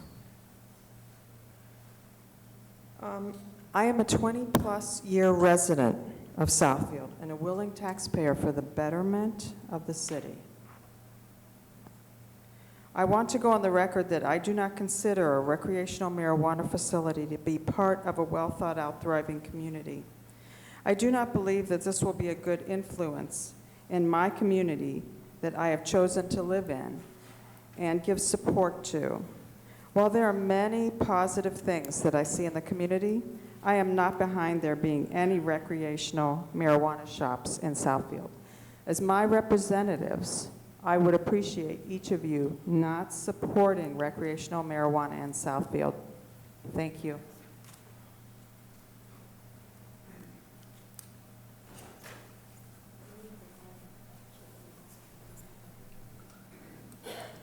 Hello, Evan Carter, 21290 Los Palmas Street, and that was my mother. So good evening, members of the City Council and the Mayor. This was mentioned earlier, but Mayor Fracassi, in the last couple of years of his life, became a really good friend and mentor of mine, and this issue was particularly important to him, and it's become particularly important to me. He loved talking about what makes a great city. When Congressman Lawrence came in and talked about a great city, I lit up, because that was Mayor Fracassi's favorite thing. And this is one of those issues that can make or break that. Just a few comments. There was a mention that this is not advertised as a marijuana facility. It's on Weed Maps. It's very much advertised as a marijuana facility. If you want to find it, they advertise quite well. There was some comments in previous meetings that this decision is not really consequential, that it doesn't matter, that there's not going to be crime at the facility. And I just want to say that that's not really the case. The issue is not so much the business, it's not the business owners, it's the substance itself. Even regulated marijuana has dangers to it. Because marijuana is a mild psychedelic. It's a different beast than alcohol is. We're used to alcohol, it's a cultural thing, we have a lot of experience with it. Marijuana, not nearly as much. So when you consume marijuana, you have to consider a lot of factors, like you consider with alcohol. You consider your weight, you consider the amount of THC content, you have to consider your genetics, you have to consider a number of different factors. And even if it is regulated marijuana, people have had very nasty trips. And it'll mess them up, and you don't know what's going to happen. So the issues that you have with this drug could come up with crime at the facility, but the issue is not crime at the facility. There's been a lot of talk of these facilities will be safe, and I'm sure they will be. And the police department has gone to make sure there's not going to be crime around the facility. And I trust them. The issue is, what are the hidden things that are happening that are not reported because police departments don't look for them? So just a couple things to consider when looking at this this ordinance. It's not legislation.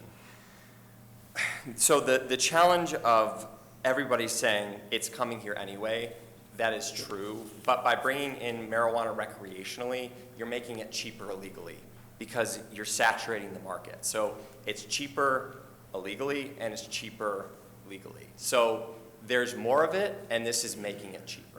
So I would just encourage you, as this comes in, that you really look at what kind of support do our police officers and our firefighters need for people who take this and have a really bad trip. So. All right, thank you.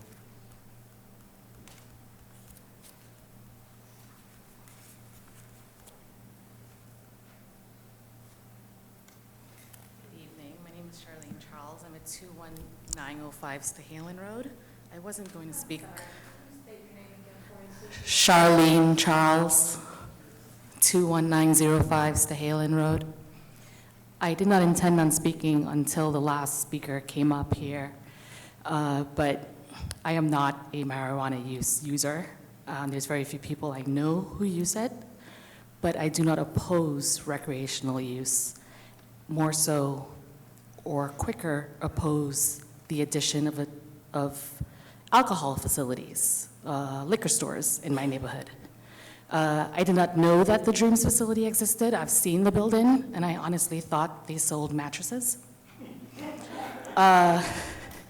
And when this came up on the docket, the first thing that came to mind was, I don't mind so long as they don't put or change the advertising on the outside.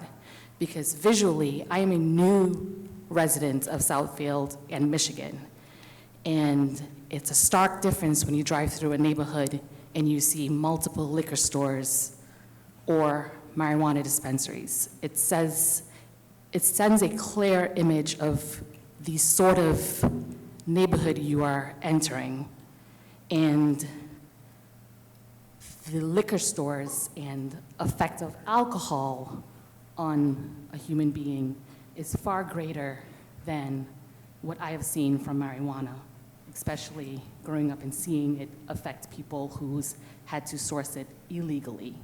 And when you're sourcing a marijuana illegally, whether it is cheaper to get it off the streets or from a dispensary, because it is not regulated, it is therefore and most likely laced with something else and will cause that harm that was just referenced. If you source it from a trusted facility that has been that they are allowed to regulate, you're sure to be purchasing a clean product and not something that you're unaware of that can be laced with fentanyl, purple haze. Those are the only two things I could think of because I don't use it, but I am not opposed to it so long as the advertising doesn't change. Thank you.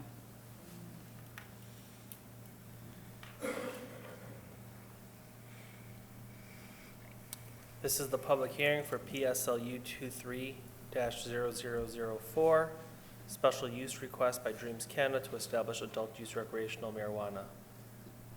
Anyone else would like to speak?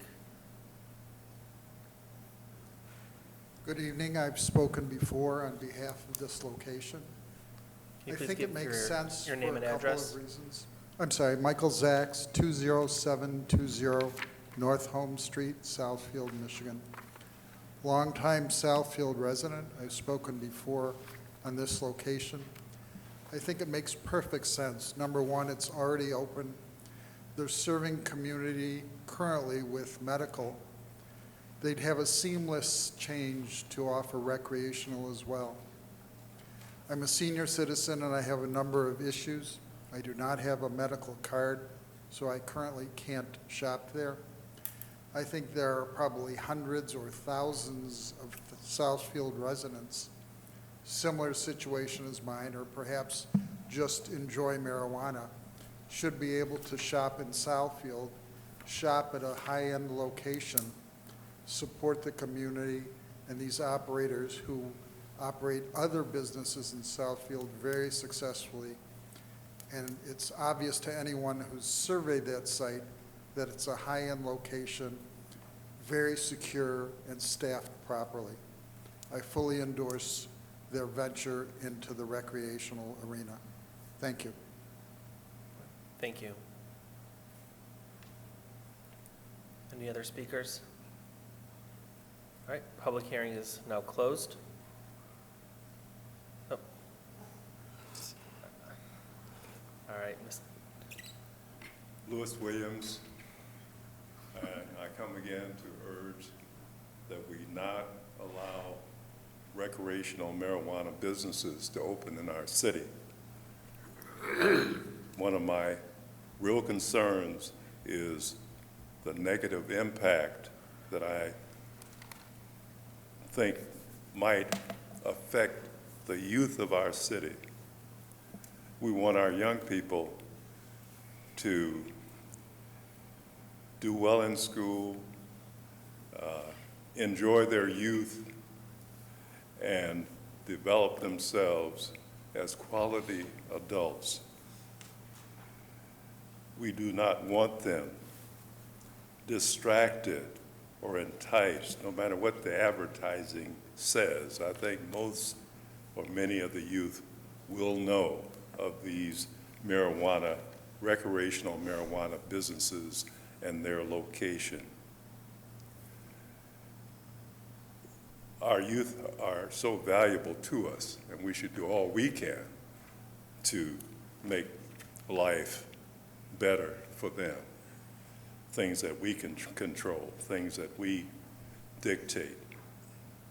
And it's not only the youth, but the city as a whole, the negative impact that this could have on our city. And as I had mentioned,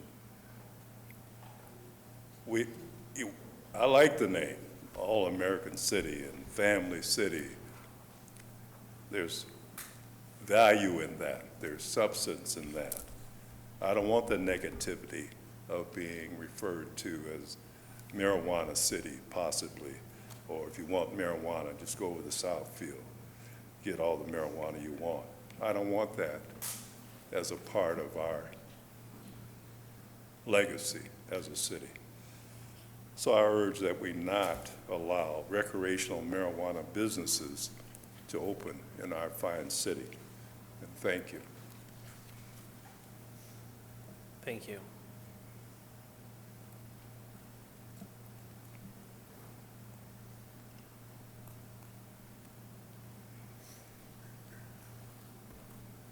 I am Earl Crum, 27126 Pierce Street, Southfield, Michigan, 48076.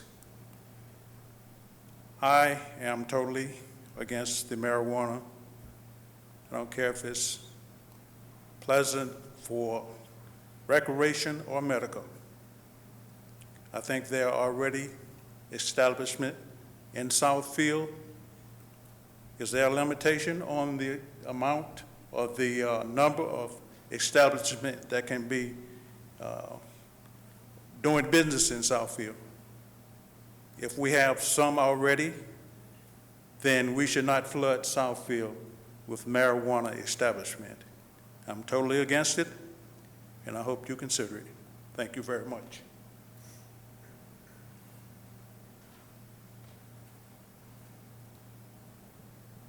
Anyone else to speak on PSLU 23-0004? Public hearing is closed again. Mr. Crode, I believe you heard some of the comments, especially the last speaker, about the number of establishments. Do you mind speaking on that? Sure. I just want to remind the audience that this is an existing medical marijuana facility. We only have 2 that opened. We have 3 that were approved in totality. Based on zoning and all of the setback requirements, we estimate 3 to 5 is the total amount that could be opened in the city of Southfield if they meet all the setback requirements. But this particular one is an existing medical marijuana facility, so it would not be a net increase in the number of facilities that are currently operating. Okay, thank you. Council, any questions? Councilman Frazier? Yes, I'd like to call the petitioners back to the microphone. Currently, you sell medical marijuana, Correct. and you said that it used to be 50% of your sales, now it's down to about 3%. Actually, in 2020, it was 50% of the sales, and when we opened in June of 2022, it was about 20%, and it's steadily decreased till May, and it was just under 3%, 2.87% of the market, to be exact. Okay.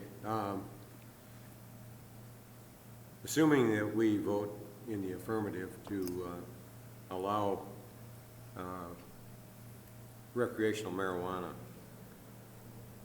what criteria do you use to not sell to a customer that comes in? What criteria? Well, if they walk in to buy medical, we make sure they have a medical card, which is approved by their physician. And if they are coming in for the recreational adult use, we do a 2ID, we verify their age twice. And we do keep a scanned copy of their ID, for the state requires that. So we verify that they're 21 years old. And they do have purchase limits, so they can't buy more than a certain allotment. So that prevents them from buying more to resell. They give you enough for personal consumption with your allotment. Okay, The state regulates to make it very safe. Excuse me? The state puts a lot of regulations to make sure it's very safe and controlled. Okay, so if someone comes in, if you get the recreational, and you're in the business, and you suspect that the person is already under the influence of, they've just smoked not too long ago, how would you deal with that?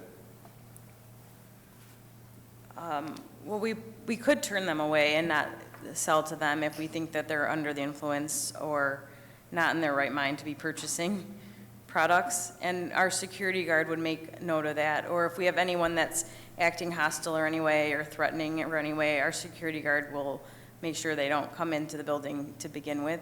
So if it is somebody stumbling in, we just won't accept their business that day. We'll tell them to come back again if they're not under the influence. Now, is that, this is what we It can has never, do it has or never what we will happened. do? It's what we will do. We've never had that happen before. So, Nothing happens till it does. yeah, so we would, that's part of the reason we have a security guard, is to kind of control who's coming in our store. Okay, and if you get the affirmative to sell recreational marijuana, is there a difference in the product line between the medical marijuana or the recreational? Or are you just take the tags off of the medical and scoot it over to the recreational side? No, so like as, right now, we have all medical, we buy medical product, which is tested to a certain standard that says it's medical. From that medical product, I can very easily transition it to be sold for recreational. Because of the strict testing requirements, it's allowed. If I bought stuff that's for adult use, I have to make sure it meets the medical criteria in order to convert it to sell for the medical clientele. So it's a lot stricter testing standards for medical. So I can't convert it from recreational to medical, but I can convert it from medical to recreational, if that makes any sense. You can, yeah, you can go down, but you can't go up. You can, yes. Okay. And most growers are not producing medical anymore. It's been really hard ever since last fall. Everyone's getting out of the business, so our product line is pretty weak right now. So if we said no, you'd be out of business? Yeah, we should not be open. It's been a struggle. I mean, our accountant laughed at us a few months ago. With the kind of questions I'm asking you, it's pretty obvious I don't know anything about marijuana. That's okay. We're here to teach. No, you're not. Is there a shelf life? Yes. Well, the flower gets like older when it's harvested, so it's not like people don't want to consume it after about like 6 months to a year, so there's a shelf life. Edibles have, like the gummies and the baked goods, they have like between 30 days or 6 month shelf life, depends on the product. And so we keep track of all that and make sure we can't sell expired products, so we push, we transition it, we either return it to the vendor or just destroy it if it comes expired. Okay, thank you. That's it. And just to follow one of Councilman Frazier's questions, if someone comes in with a recreational card, because that's what we're discussing, and they've already purchased recreational items that day, can they purchase additional items? If they haven't met their... From a different store? If they haven't met their their allotment for the day. Okay, and all and you use the state's system to verify how much they've bought for that? Correct. It's tracked with our system called Metric, which is what we use for medical as well. Okay, thank you. Councilwoman Meeks? Thank you. Did you say there is an allotment per day for recreational or just medical? It's, per transaction, it's 2.5 ounces for recreational and medical. Thank you. Council, any further questions? Okay. Mr. Crode? If you're ready, I can read a recommended Yes. resolution. And it's slightly different than what's on the screen. I made some modifications, but resolve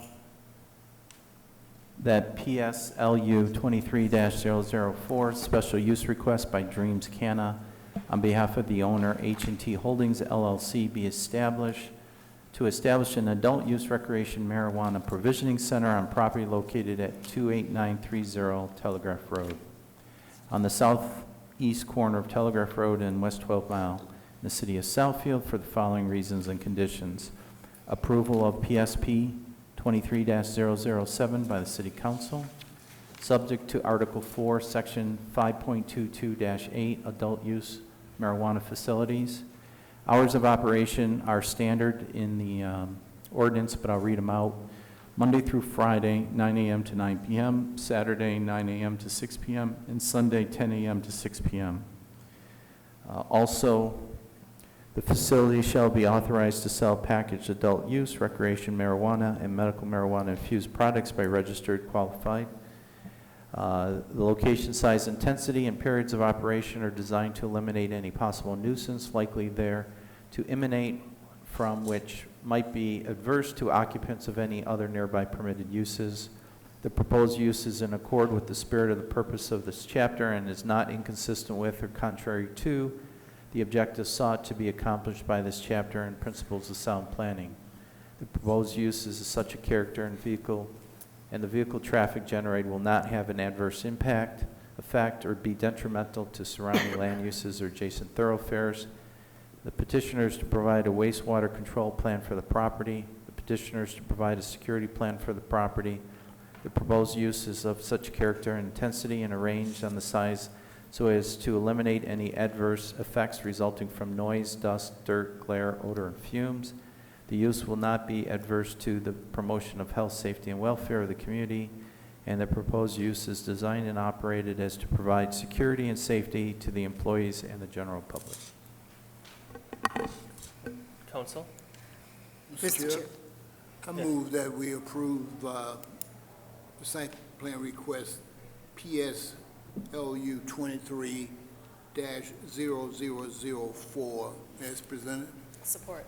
It's a special use. You said site plan. I'm sorry, special use. Okay.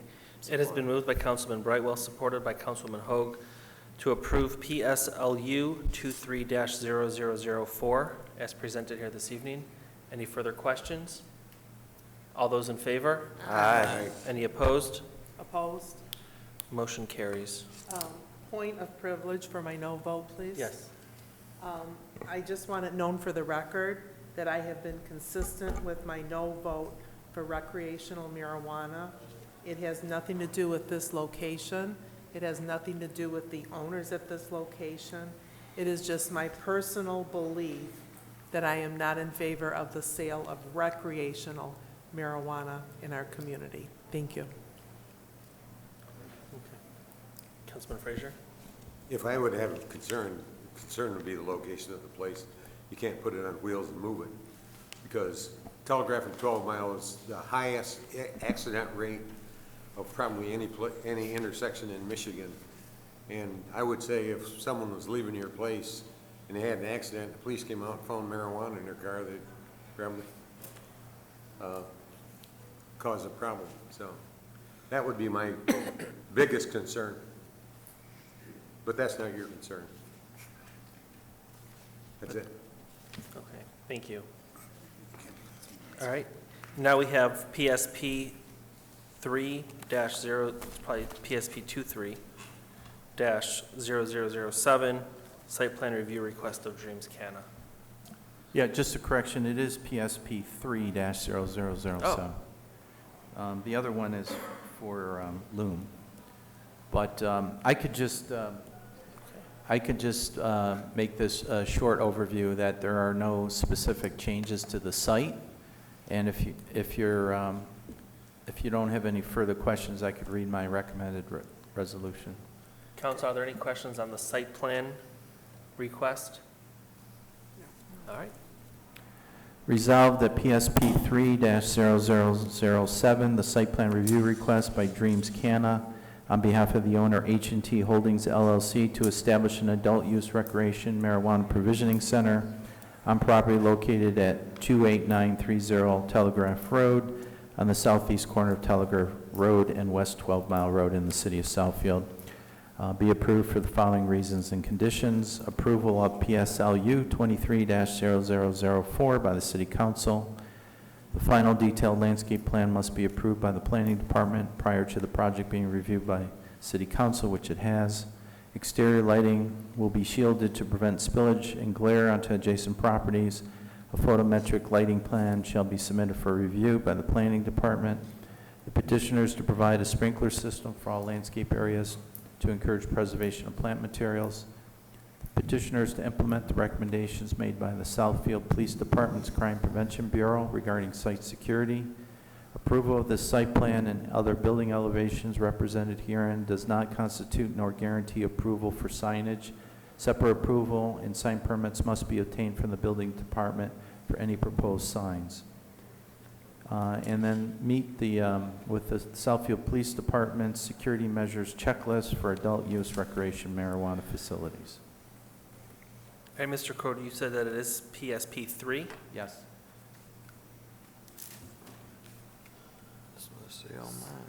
All of our paperwork? All of our paperwork indicate PSP 23. Okay, the agenda says PSP 3-0007. Yes. Correct. And then PSP 23-0008 is later on in the, Yeah, that's what mine is. Correct. But what I'm saying is in our packet that we received with all the Planning Commission paperwork, it says 2-3. okay. As read in the record is correct, and we'll make sure that it's corrected on the site plan and special use. Okay, so PSP 3-0007. Yeah, and I apologize for any confusion. Okay. Councilman Brightwell? Mr. Chair, I move that we approve PSP 3-007 site plan review request as presented. Support. It has been moved by Councilman Brightwell, supported by Councilman Cruz, to approve PSP 3-0007, the site plan review request of Dreams Canna. Any discussion? All those in favor? Aye. Any opposed? Opposed? Motion carries. Thank you very much. Our next is a public hearing, PSLU 23-0005, special use request of Loom Cannabis to establish adult use recreational marijuana.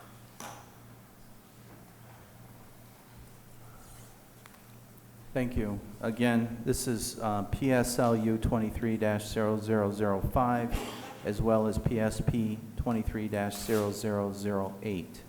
Petitioners Attitude Wellness LLC, Loom Cannabis. Property is located at 26760 Lasser Road. It's located on the west side of Lasser between Coral Gables Street and Northwestern Highway. Existing zoning is B3 General Business. Special use request to allow for adult use recreation retail sales. Site plan review request is for adult use retail establishment, marijuana establishment, and it was previously approved as a medical marijuana provisioning center on July 20th, 2020.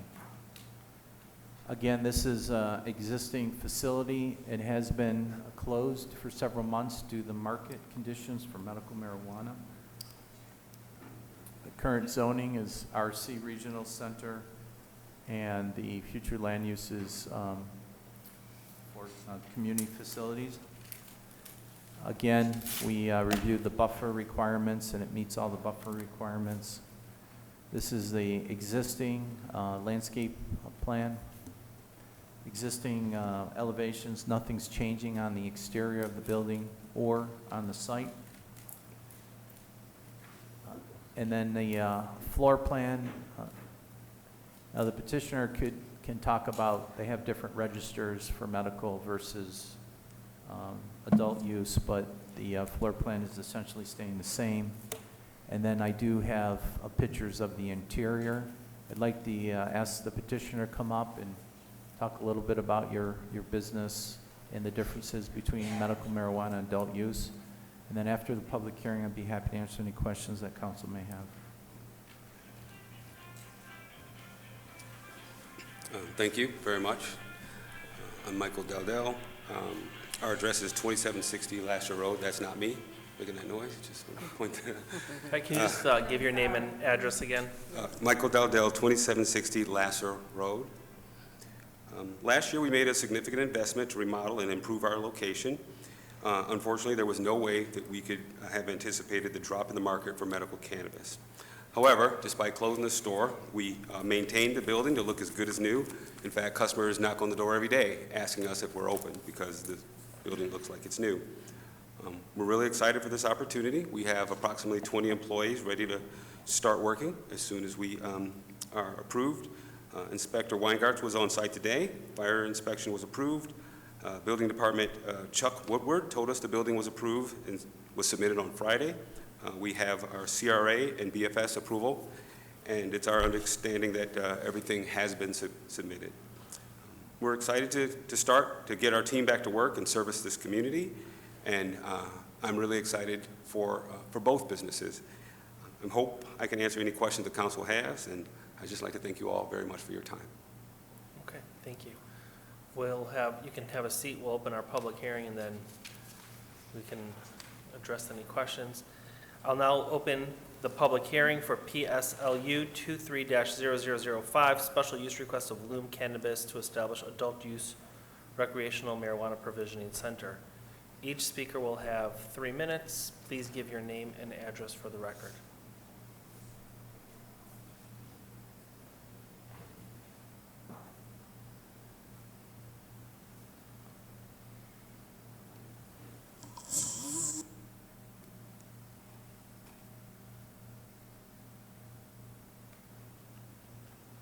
Pamela Gerald, P.O. Box 155, Southfield, Michigan, 48037-0155. Once again, we're not going to be able to stop people from getting it, but we have people that have conditions that they need this medical marijuana and now recreational marijuana. You know, whenever we talk about the criminal element, it's always a criminal element when something is illegal.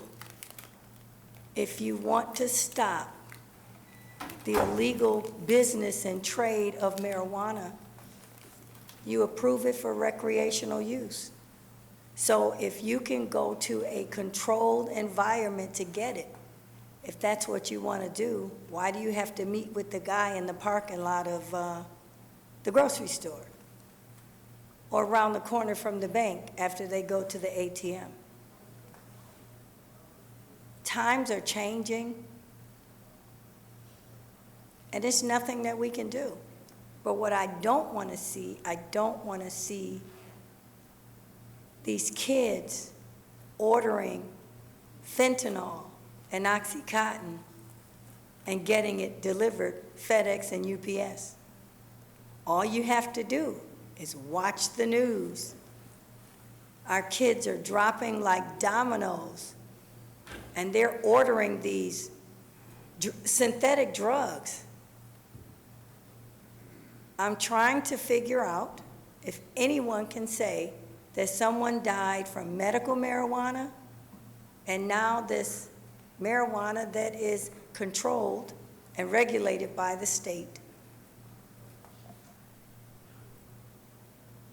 All I can say is times are changing. If it's not what you do, don't do it. But for the people that want to do it, for whatever the reasons are, they like the euphoria. Some people have conditions and it makes them eat when they smoke it. Let people do what they want to do if it's legal and in a controlled environment. And maybe these kids, if they can get recreational marijuana, they'll stop ordering fentanyl and OxyContin from China and from other foreign places, getting it delivered by the post office. And thank God for the DEA And police officers, they're catching them like left and right, delivering these packages of synthetic drugs that are killing our kids. So I'm in favor of this special use request, and I just want to say a joke. A resident of Southfield called me and asked me what was the building, and they saw a commercial with the Lume for the deodorant, and they thought it was deodorant. And all I said was, it's not deodorant, but it's something else. I never said, thank you. Thank you.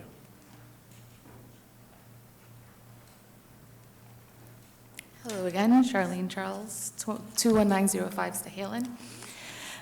I'm hoping that this gentleman can come up and give you all a little bit of information about the different types of marijuana and the strains and uses of them. Marijuana, as far as I am aware, can be grown to treat various different ailments and can have different levels of THC, which is the component that gives that euphoria that she was referring to, or higher levels of CBD in it, which you can get in your corner store. I mean, it's not regulated the same way, but it is not illegal to treat muscle spasms, PMS symptoms, go to sleep, calming your nerves. There's different ways that marijuana can be grown to have various levels within them. So people don't just go and purchase marijuana or smoke or consume marijuana for a euphoric high. There's various reasons, and recreational use is not just for someone to go in and purchase to get a high. And previously, you all asked questions about how much, if there's regulations on how much someone can purchase. I bring up again that when you go to a liquor store, no one behind that counter is stopping you from purchasing a case or two of whiskey, bourbon, 100, 150 proof liquor, fire water, the things that can just destroy our liver, our insides, our stomachs. No one's stopping someone from going into the store and purchasing that, going into their vehicle, drinking it, getting on the road, and knocking someone down immediately. There's no regulations stopping someone from purchasing more than one bottle of liquor that is killing people and children daily. This is more regulated. This is highly, highly regulated and way safer than the countless amount of liquor stores that are lining the streets of Southfield.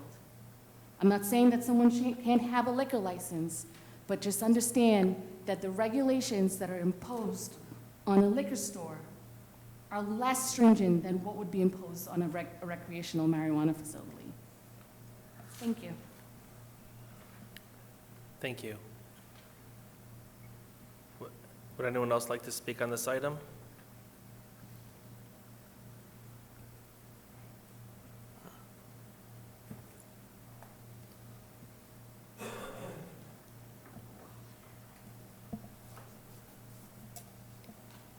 Earl Crum, 27126 Pierce, Southfield, Michigan, 48076. Once again, I'm not here to explain the effects of marijuana or define marijuana. I'm here to voice my opinion against it. I understand that this is an existing establishment, and if it's an existing establishment that has already been approved, then you're probably going to approve this one. So my reason for coming is to voice my opinion against it. Marijuana do not have positive effects on young individuals. When they go for employment and they are disoriented, will you hire them? Do you want them doing a roof for you? Do you want them to be your nurse when they have the effects of marijuana in their body? I'm totally against it. Hope you consider it.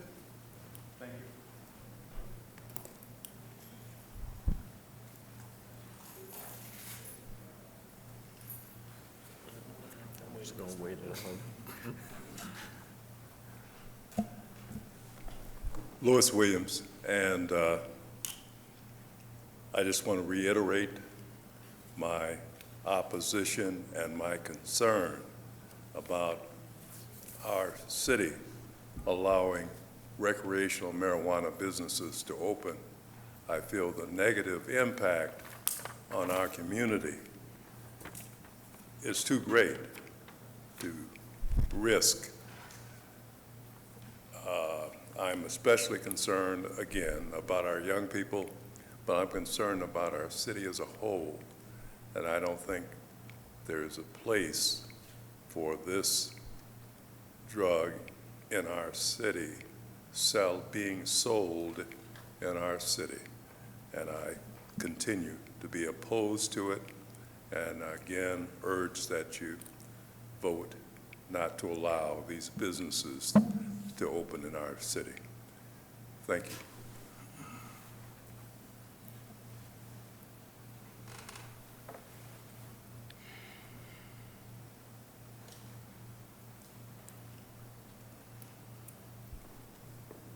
Good afternoon, good evening. My name is Brittany Dixon, 21905 Stahalin Road.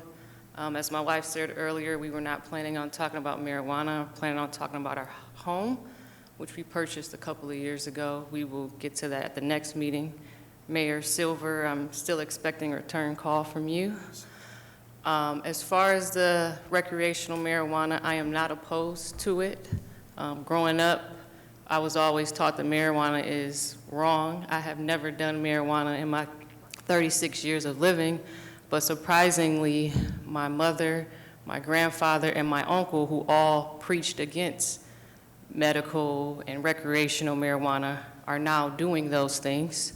They are all residents of Southfield. That's why I chose to come back and live in the city of Southfield, because that's where I was born and raised. And I would really appreciate it if they would be able to purchase those items at these two locations instead of having to go to Detroit and some of those neighborhoods that are, let's just say, not as nice as the ones that we have here in Southfield. As we said earlier, Lumi I thought was the deodorant.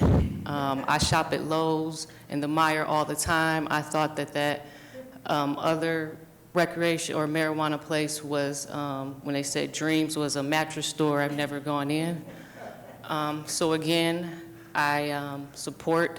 The only thing that I would say is I don't want Southfield to become saturated with marijuana places. So as the gentleman spoke earlier that there would be a max of 5, I think that the council should adhere to that and make a note of that, and make sure that going forward, we do not have an excess of more than 5 dispensaries, stores, whatever you want to name them, in our city. Thank you. Okay, thank you.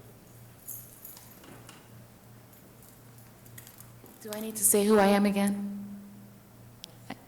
Charlene Charles, 21905 Stahalin. I would just like to add to that last part that was mentioned about the number of facilities.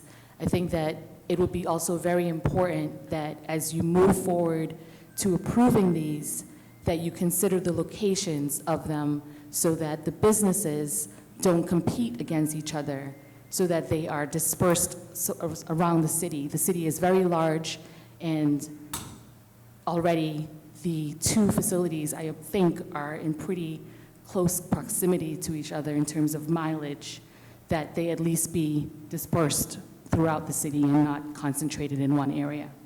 Thank you.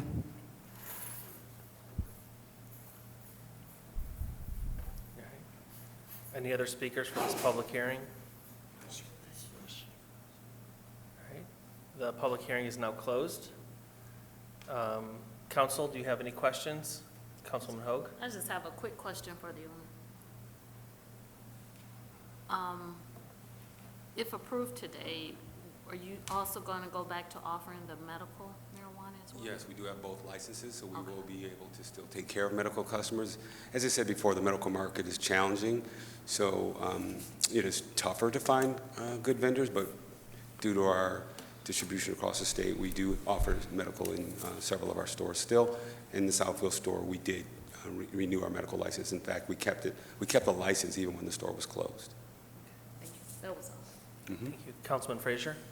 Yes, I don't have any questions for you, but I do want to make a comment on one of the speakers. A young lady came up and said that, and she was positive for selling marijuana.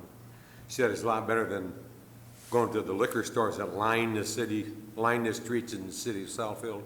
Well, I take umbrage to that. We don't have liquor stores lining the streets of the city of Southfield. We do have liquor stores here, which are legal, but they aren't lining the streets. So I just want to clarify that. It's my city too. I'd like to share something too. I wasn't asked, but I grew up here, Southfield High, spent all my summers at the Civic Center. One thing that I'd like to make sure everyone's aware is that cannabis consumption is not allowed on premise. You can't smoke in the parking lot. Of course, we're not obligated to serve you if you seem to be overserved coming in, just like a bar. We have security. We'll ask you to leave. Our employees are not allowed to use cannabis at work at all in any capacity. So if anyone is concerned about that you have employees under the influence or customers under the influence, that does not happen. I can't speak to the other company's policy, but I would assume that they have the same policy.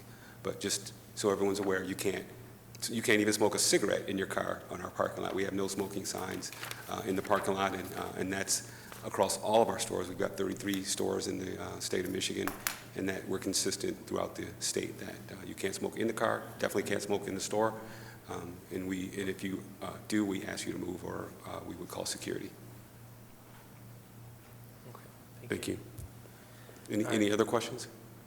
Just a comment to one of the speakers about the distances between some of the stores. The city ordinance actually makes reference to certain areas that we allow the medical and recreational facilities. There's only specific areas that are allowed, and we only allow so many within so many feet of each other. So that's why, depending on where each one is located, we can only get probably a max of 5.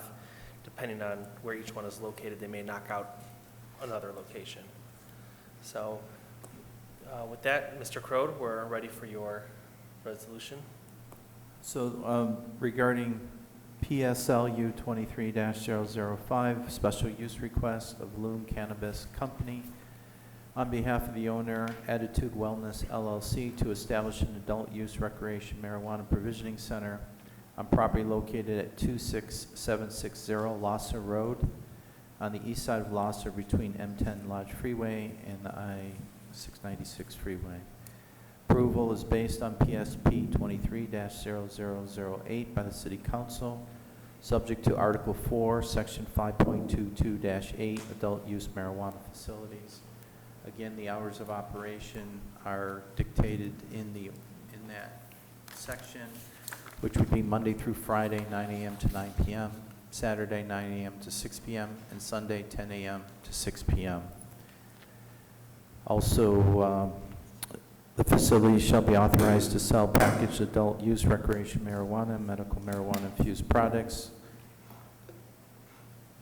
The proposed use is such size and character that is in harmony with the appropriate and orderly development of general business district. The location, size, intensity, and periods of operation are designed to eliminate any possible nuisance likely to emanate therefrom, which might be adverse to occupants of any other nearby permitted uses. The proposed use is in accord with the spirit and purpose of this chapter and is not inconsistent with or in contrary to the objectives sought in the accomplished by this chapter and principles of sound planning. The proposed uses of such character and the vehicle traffic generated will not have an adverse effect or be detrimental to the surrounding land uses of the adjacent thoroughfares. The petitioners to provide a wastewater control plan for the property. The petitioners to provide a security plan for the property. The proposed uses of such character and intensity and arranged on the site so as to eliminate any adverse effects resulting from noise, dust, dirt, glare, odor, and fumes. The use will not be adverse to promotion of health, safety, and welfare of the community, and the proposed use is designed and operated so as to provide security and safety to the employees and the general public. I think he's too close to the mic. No. All right, council? Mr. President? Yes. Oh, who was it? Me? Yeah. Okay. I'd like to move approval of PSLU 23-0005, special use request of Bloom Cannabis Company on behalf of the owner, Attitude Wellness LLC. Support. It has been moved by Councilman Cruz, supported by Councilman Brightwell, to approve PSLU 23-0005, special use request of Bloom Cannabis to establish adult use recreational marijuana provisioning center. Any further questions? All those in favor? Aye. Any opposed? Opposed? Motion carries. Next, we have PSP 23-0008, the site plan review request of Bloom Cannabis. If there is no further questions, I read the proposed resolution into the... Council, any questions? Okay. Mr. President? Well, It's as written, so if you want to do you want Mr. Crowe to read it, or? dispense me from reading, it's the same. I don't need to hear it myself, but All if right. anybody else would like to, you No, I would? agree with you. Oh, You can okay. make the motion. Sounds like it's good, okay. So I'd like to move approval of PSP 23-0008, site plan review request of Bloom Cannabis Company on behalf of the owner, Attitude Wellness LLC. Support. Support. It has been moved by Councilman Cruz, supported by Councilman Hoag, to approve PSP 23-0008, site plan review request of Bloom Cannabis to establish adult use recreational marijuana provisioning center as presented here this evening. Any further questions? All those in favor? Aye. Any opposed? Opposed? Motion carries. If I could, before we move on, I do want to correct what I said previously. Apparently, all my paperwork had the same typo.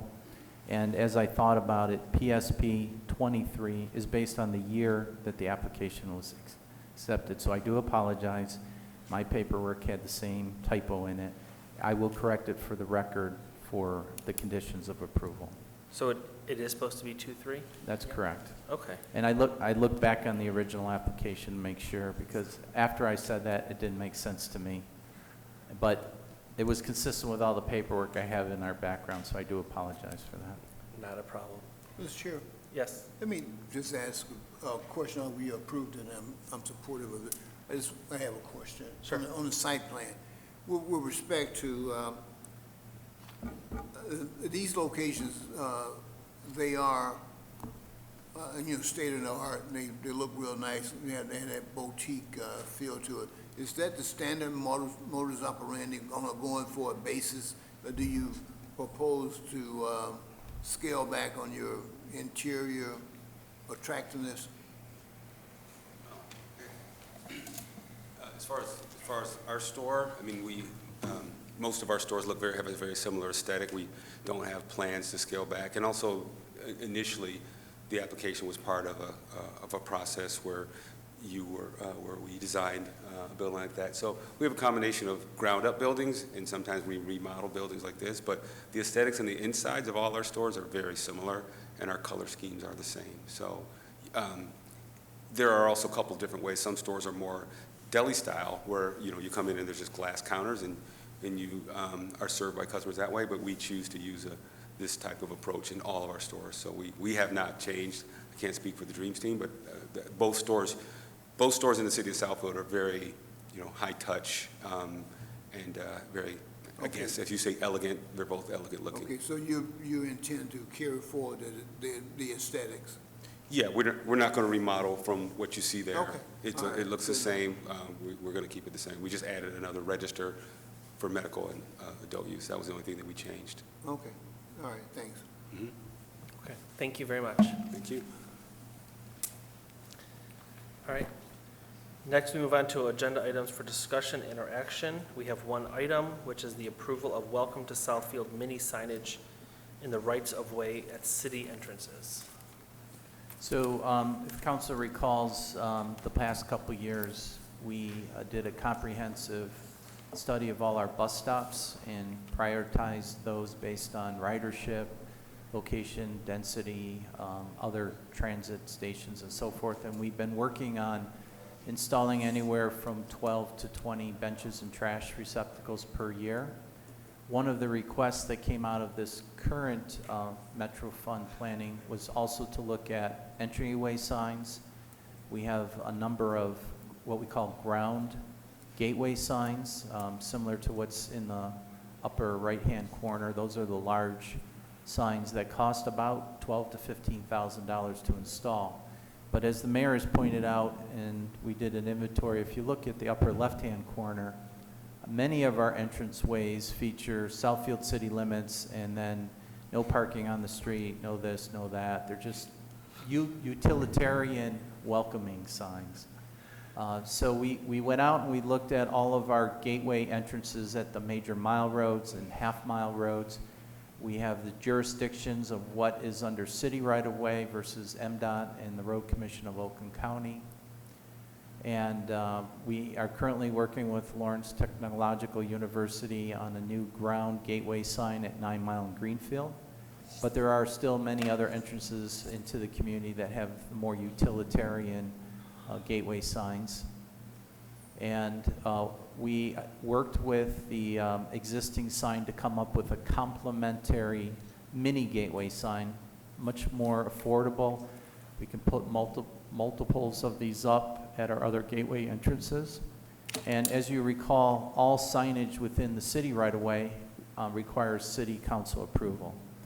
So within our budget, it's under $10,000. We'd like to install a couple of these as a demonstration project, lock it in this fiscal year, which ends, as you know, on Friday, and then install 2 more additional mini gateway signs in fiscal year 23-24 after July 1. And then we'll come back to council with a comprehensive package of bidding out the rest of the entranceway signs, some of which we have to coordinate with the Road Commission of Oakland County and MDOT for right-of-way permits. I've already mentioned to our acting purchasing agent about meeting on how the best way to do that. But we'd like to get a couple of these up as a demonstration, see how they wear, how they look, and we need your authorization to install them within the right-of-way. Funds are currently in my budget under my land improvement account, and it requires city administrator's authorization because it's under $10,000, but we'd like to move forward with that. So we're asking for council's approval to install these over the course of the next few months in the city rights-of-way. And we will come back when we bid out the larger package for your authorization as well. Right, and just to clarify, these are going in city rights-of-way, which, so for example, 10 Mile Road is a county road. That's correct. It's not the road eligible committee, yeah. at this point. Right. At this point, the quickest is approval by the city engineer and myself on the location within the city rights-of-way. For anything with Road Commission of Oakland County, we just are filing a permit, as a matter of fact, for bus stop improvement. That could take 6 to 8 weeks of just permitting alone. So we will tackle those under the bigger purchasing, but we think we can get 2 to 4 of these up within the next month or so if there's no logistical delays. Okay, Councilman Brightwell? It looks nice. Have you, doing your research and or planning or talking, have you thought about vandalism associated with these signs? Well, I mean, we always are looking at, these are UV protected to reduce sun's effect on fading. Right. These are modeled on the successful city center signs that we have had up for almost a decade now, and we have not had any issues other than occasionally a car running through them. But they're pretty affordable to replace, should that happen. So we do look at all those issues. Okay. And this is obviously What do you anticipate being the total cost of this? And how many signs would it be? Well- Potentially?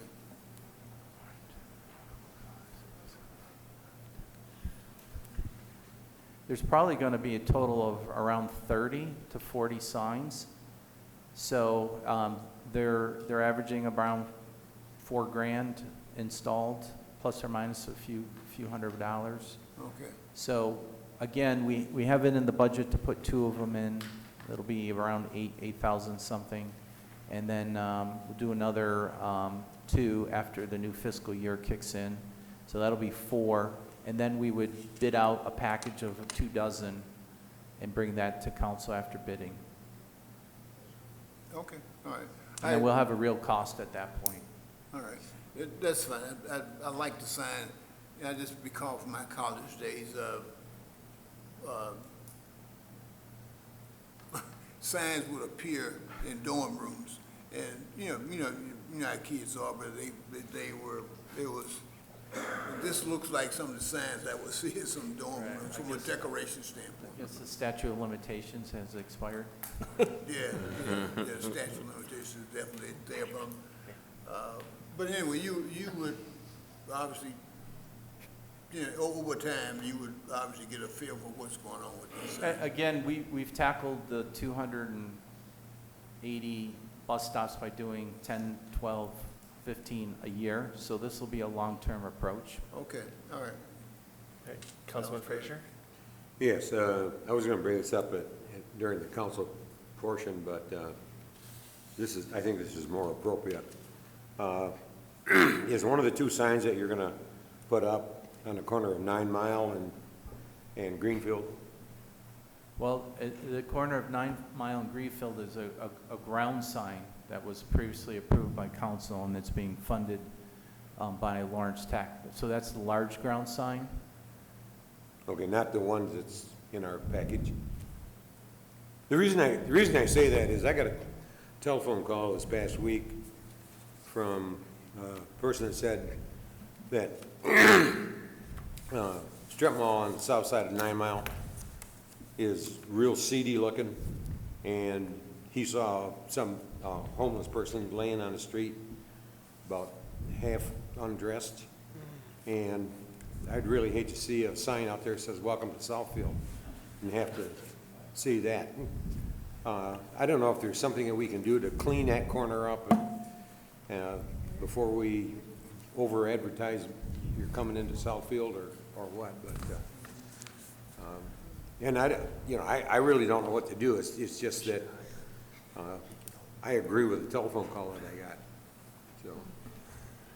If I could, are you speaking about the shopping center on the south side of Yeah. Greenfield and 9 Mile?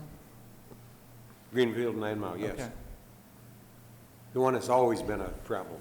Well, as you know, working with the mayor and all our adjacent communities, we're working on trying to beautify the entire 9 Mile corridor from Greenfield to Inkster. So there'll be several different types of improvements that'll take place over these coming years. Years doesn't really turn me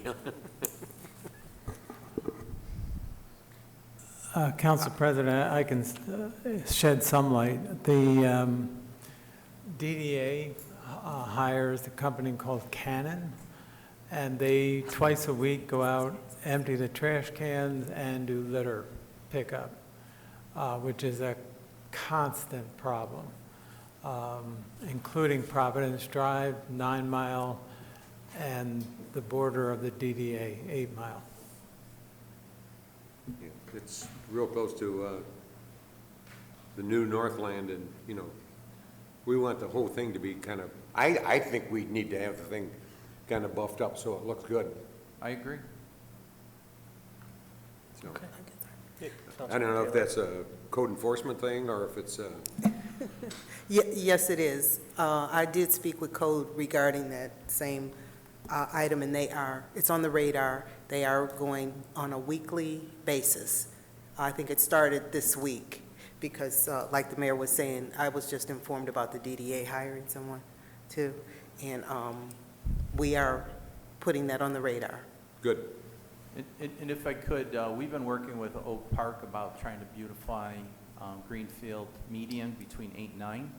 And I believe council approved the budget. I had some money in there to match with Oak Park to do some beautification work there, along with what's happening at Northland. So again, there'll be some money invested in that area. Okay. Yeah, we need to do everything we can to make us. And let's not lose sight that the shop owners need, when they see that type of activity, they need to make a phone call. And I did speak to the DDA director about that, just reinforcing that. If you see someone doing something, you know, we can only do so much, but those business owners are the best set of eyes we have on the street. And that's a basic function of any Main Street or DDA, is to empower those business owners to take on those, you know, when they see those things, to make the phone call. Same thing goes with the litter. When they see something, go out and pick up your property. And we'll loop back and take a look at what we're doing with the owners of the shopping center there and see if we can put pressure on them as well. Okay. But they have an obligation. Right. Thank you. Okay. And I know that I also, I happen to like the sign. It matches with the branding that we're doing for the ground signs. And I think this will enhance some of the entranceways, so it's not just a small little Southfield city limit sign with all the restrictions that follow.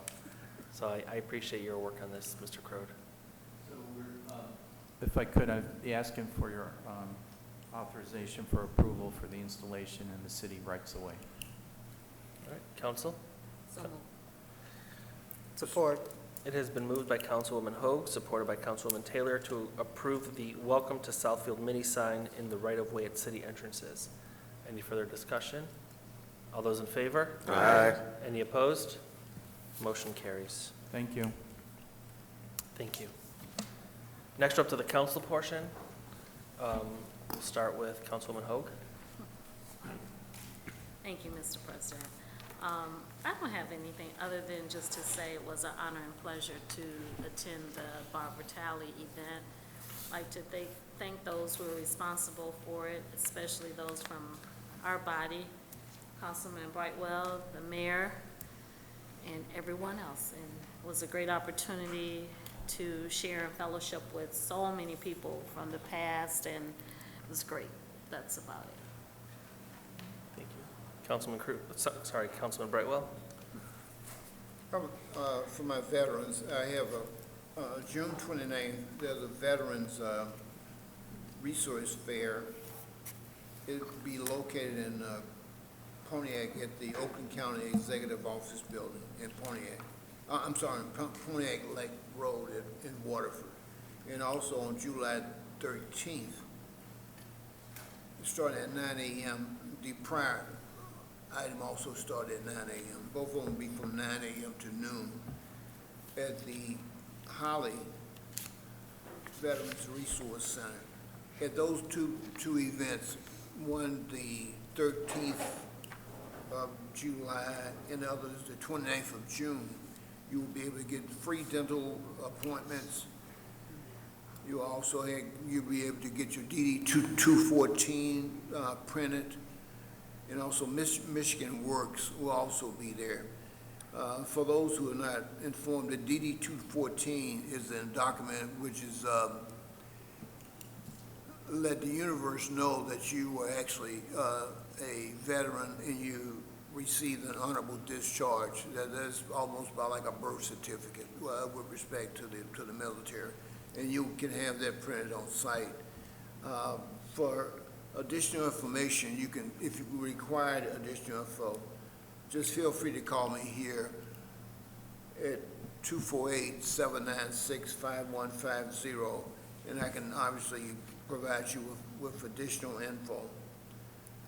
And with respect to the Barbara Talley event this afternoon, I want to thank everyone for coming out, and I want to thank the council for their approval through this process.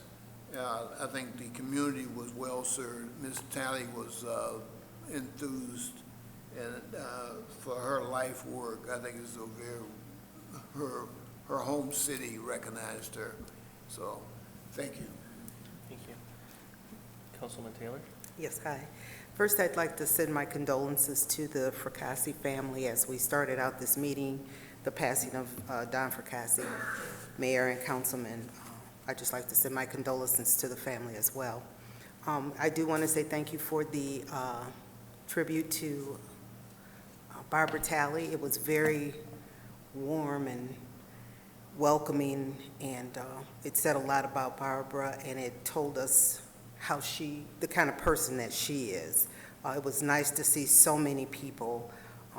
So thank you again for putting that together, Mayor, Councilman, and thank you, Council, for all of us supporting that.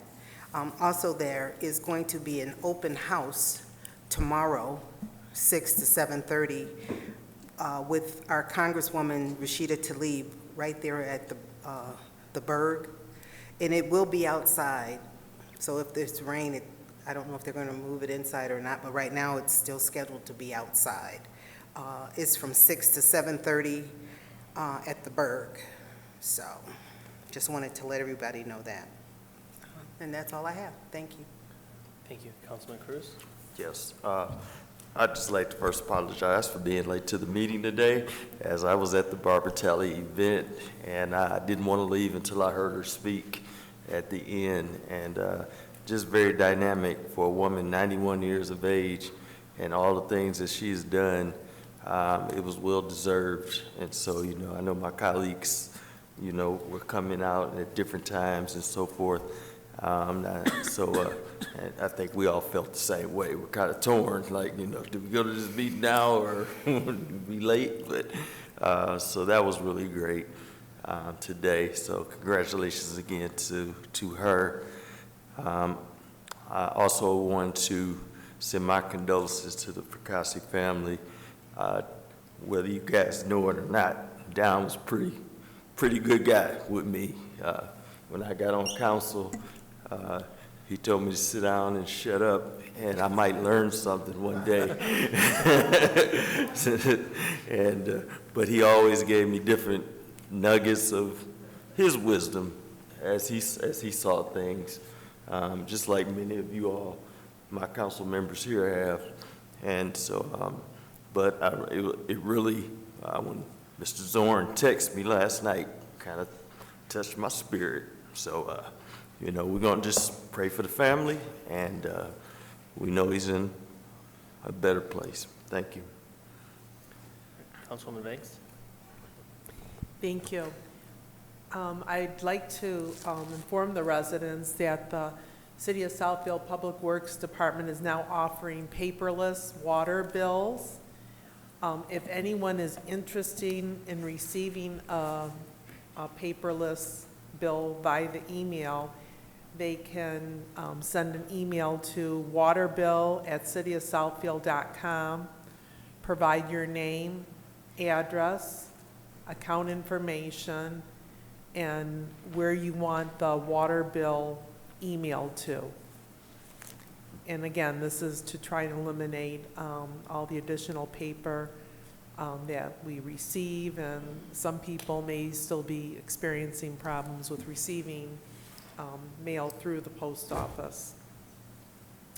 I'd also like to, I agree with my colleagues regarding the tribute to honor Barbara Talley this evening. It was very nice. I learned a few things about Barbara I didn't know.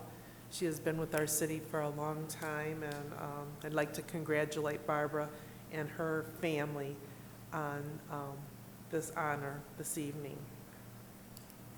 Also, with the 4th of July holiday just around the corner, please remember to be safe if you will be lighting sparklers and fireworks.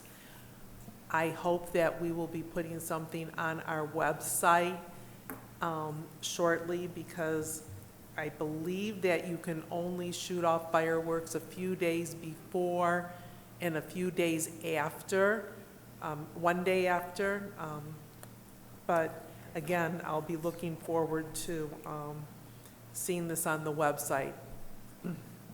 And then to our city attorney, You weren't in the room earlier when we were talking about the liquor licenses. I hope we can receive a report sooner than later. I'm not sure if I understand. A gentleman came, he filled out an application. If we have a moratorium, why are we accepting applications? I think that's not fair to the individuals. We do have a process in place in the city of Southfield. We have for years. And I don't know how many people are presently waiting, but I know it's going to the legislative committee meeting, but I'd like to know a little bit more history behind what's going on.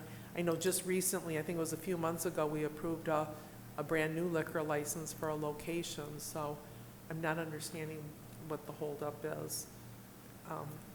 And that's all I have. Thank you. All right.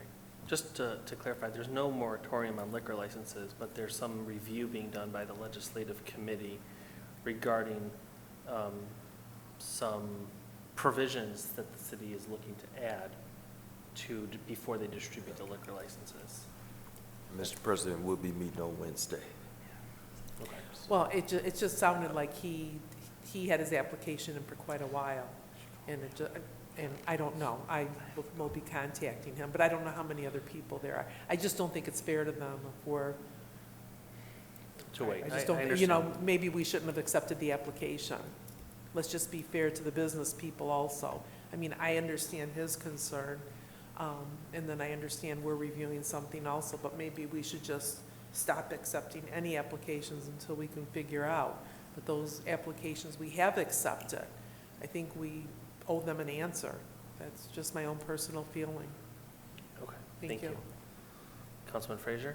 Yeah, the only, I got a couple of things, but in response to the comment that Ms. Banks just made is, if we don't accept, if we're accepting them but holding them, and we're going to deal with them on a first come, first served basis, but we change it to we aren't going to accept it, then he loses because he may not be the first person in when we do open up the liquor license. So, I don't know, we need to talk about that, how we're going to do it, how we're going to deal with the ones we already have and all that. But the two things that I would like to say is that I also was over at the tribute for Barbara Talley, and it almost seems like she must have had 25 fingers because she had her finger in everything. And there was a lot more than everybody came to the microphone and talked about. She was involved in this, and it was different than the last one, and different than the next one. So she was involved, has been involved, not was. I don't want to speak of it was. She has been involved in a lot of things. Also, I extend my condolences also to the Fracassi family, and I personally will miss Don and the discussions that we've had. Not always happy with, mostly happy, but it's kind of good hearing some of the history that he had when he was first mayor and how he got to be mayor and all that kind of stuff. So, but time marches on. Thank you. That's it. All right, thank you. Just a couple other city events. This Wednesday is Park It at the municipal campus. It's a Parks and Recreational event for kids. Will take place this Wednesday from 6 to 9 p.m. right here in the front lawn. There will be inflatables and then a bunch of other activities, and then there will be a movie beginning around 8:15, I believe. And then this Friday is the last day for Community Pride Awards nominations. So if you do have a neighbor, a business, a building in Southfield that you feel has a nice lawn that deserves an award, you can nominate them until this Friday. Councilwoman Banks touched on the firework ordinance, and just the specific times that you're allowed to shoot off fireworks this week and next are 11 a.m. to 11:45 PM on June 29th, 30th, and July 1st through the 4th, and then again on 11 a.m. to 11:45 on July 5th. I believe, but we will definitely put the ordinance on the city's website. I know that can change depending on when the dates fall out. And again, thank you to the council members who participated and helped with the event for Barbara Talley. It was definitely a nice event. And with that, I wish everyone a joyful July 4th. And Mr. Mayor? Okay. I would just like to add on the liquor license. I agree. I think enough time has gone by since most of these applications were done a couple of months ago when we found out that we had some unissued. The issue is, just to refresh everybody, the issue is tied to if someone, we grant a license and then they don't open, can we recall the license within, let's say, 5 years? So we're waiting on, the city attorney was doing research on that the last I talked to her. And so I hope we can convene the legislative committee soon and have the counsel from the council. I just want to do a quick reminder that Wednesday night, we had the fundraiser for the Friends of Southfield Public Arts at the Umoja Gallery at 16250 Northland Drive. That's just north of 8 Mile and west of the Lodge Freeway. It's from 5 to 7:30 p.m. And proceeds from this event will go towards purchasing public art on 9 Mile Road for part of our pathway plan. That's all I have. Wishing everybody a happy 4th. Thank you. City Administrator? Thank you. My thoughts and prayers are with the Ficassi family as they go through this period of mournful mourning Don. He was quite the character, and I'm fortunate to have been able to work with him in Southfield and learned quite a few things from him. I wanted to also comment about the Barbara Talley tribute. It was an incredible tribute.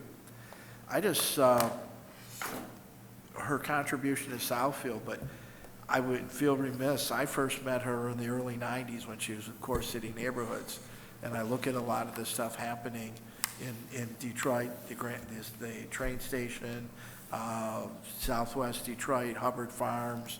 She was in there, and as we work on our tax credit deals for John Grace and Wellspring Development, she was doing some of the first tax credit stuff, right after that reform was passed in 1986. And her contribution is far beyond just Southfield.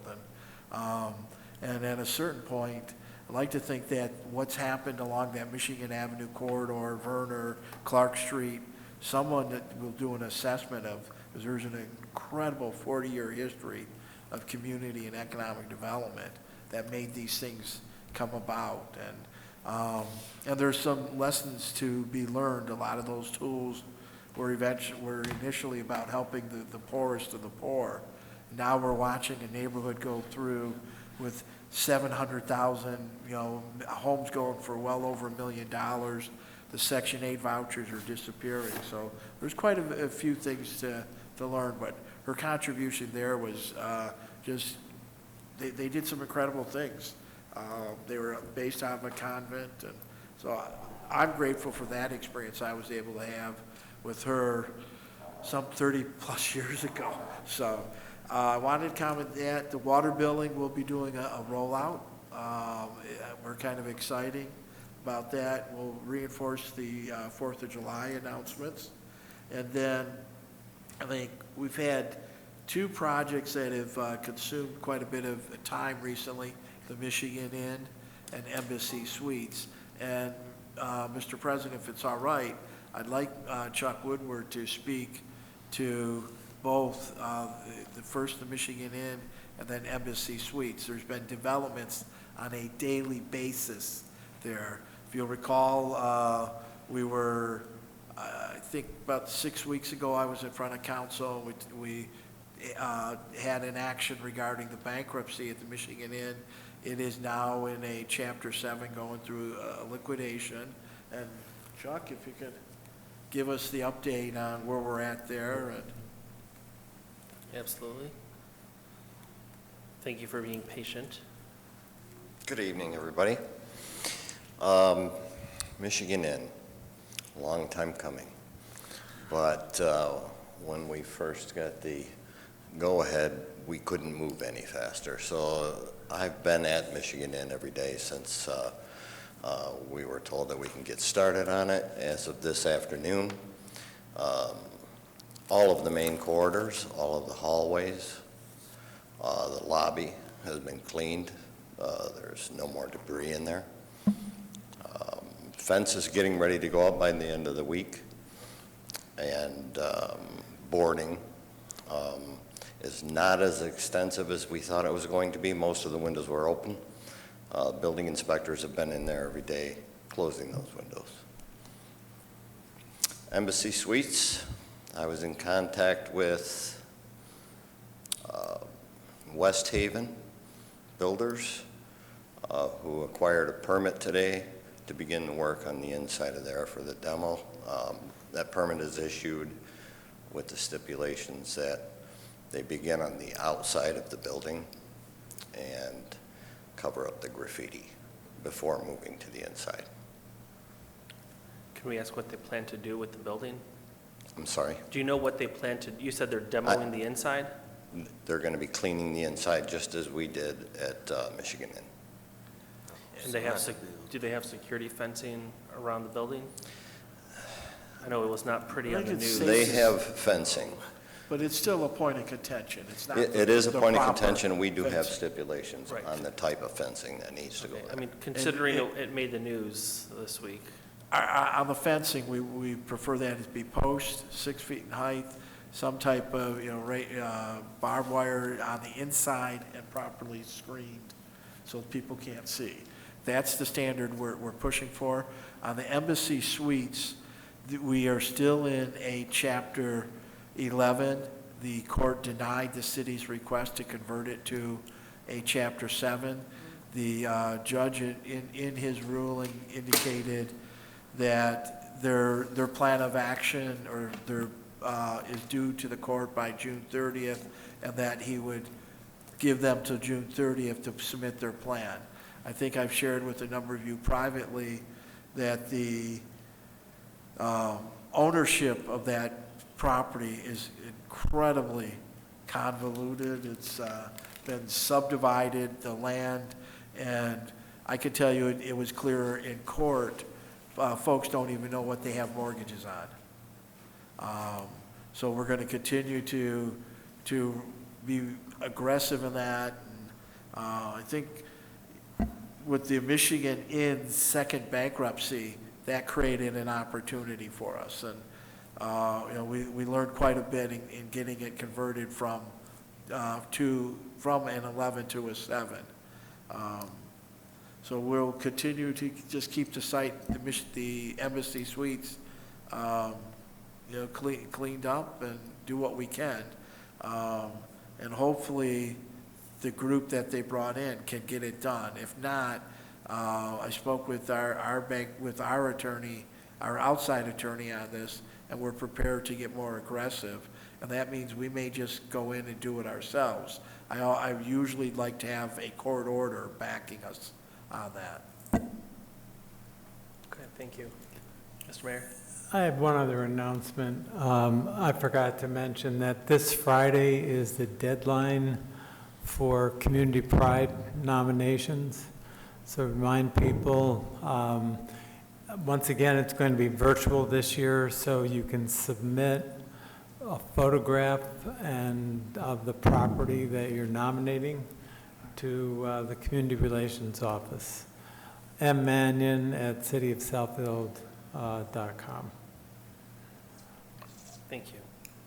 City Attorney? Yes, thank you. So a couple of things. Yes, I do have the research and I have information available.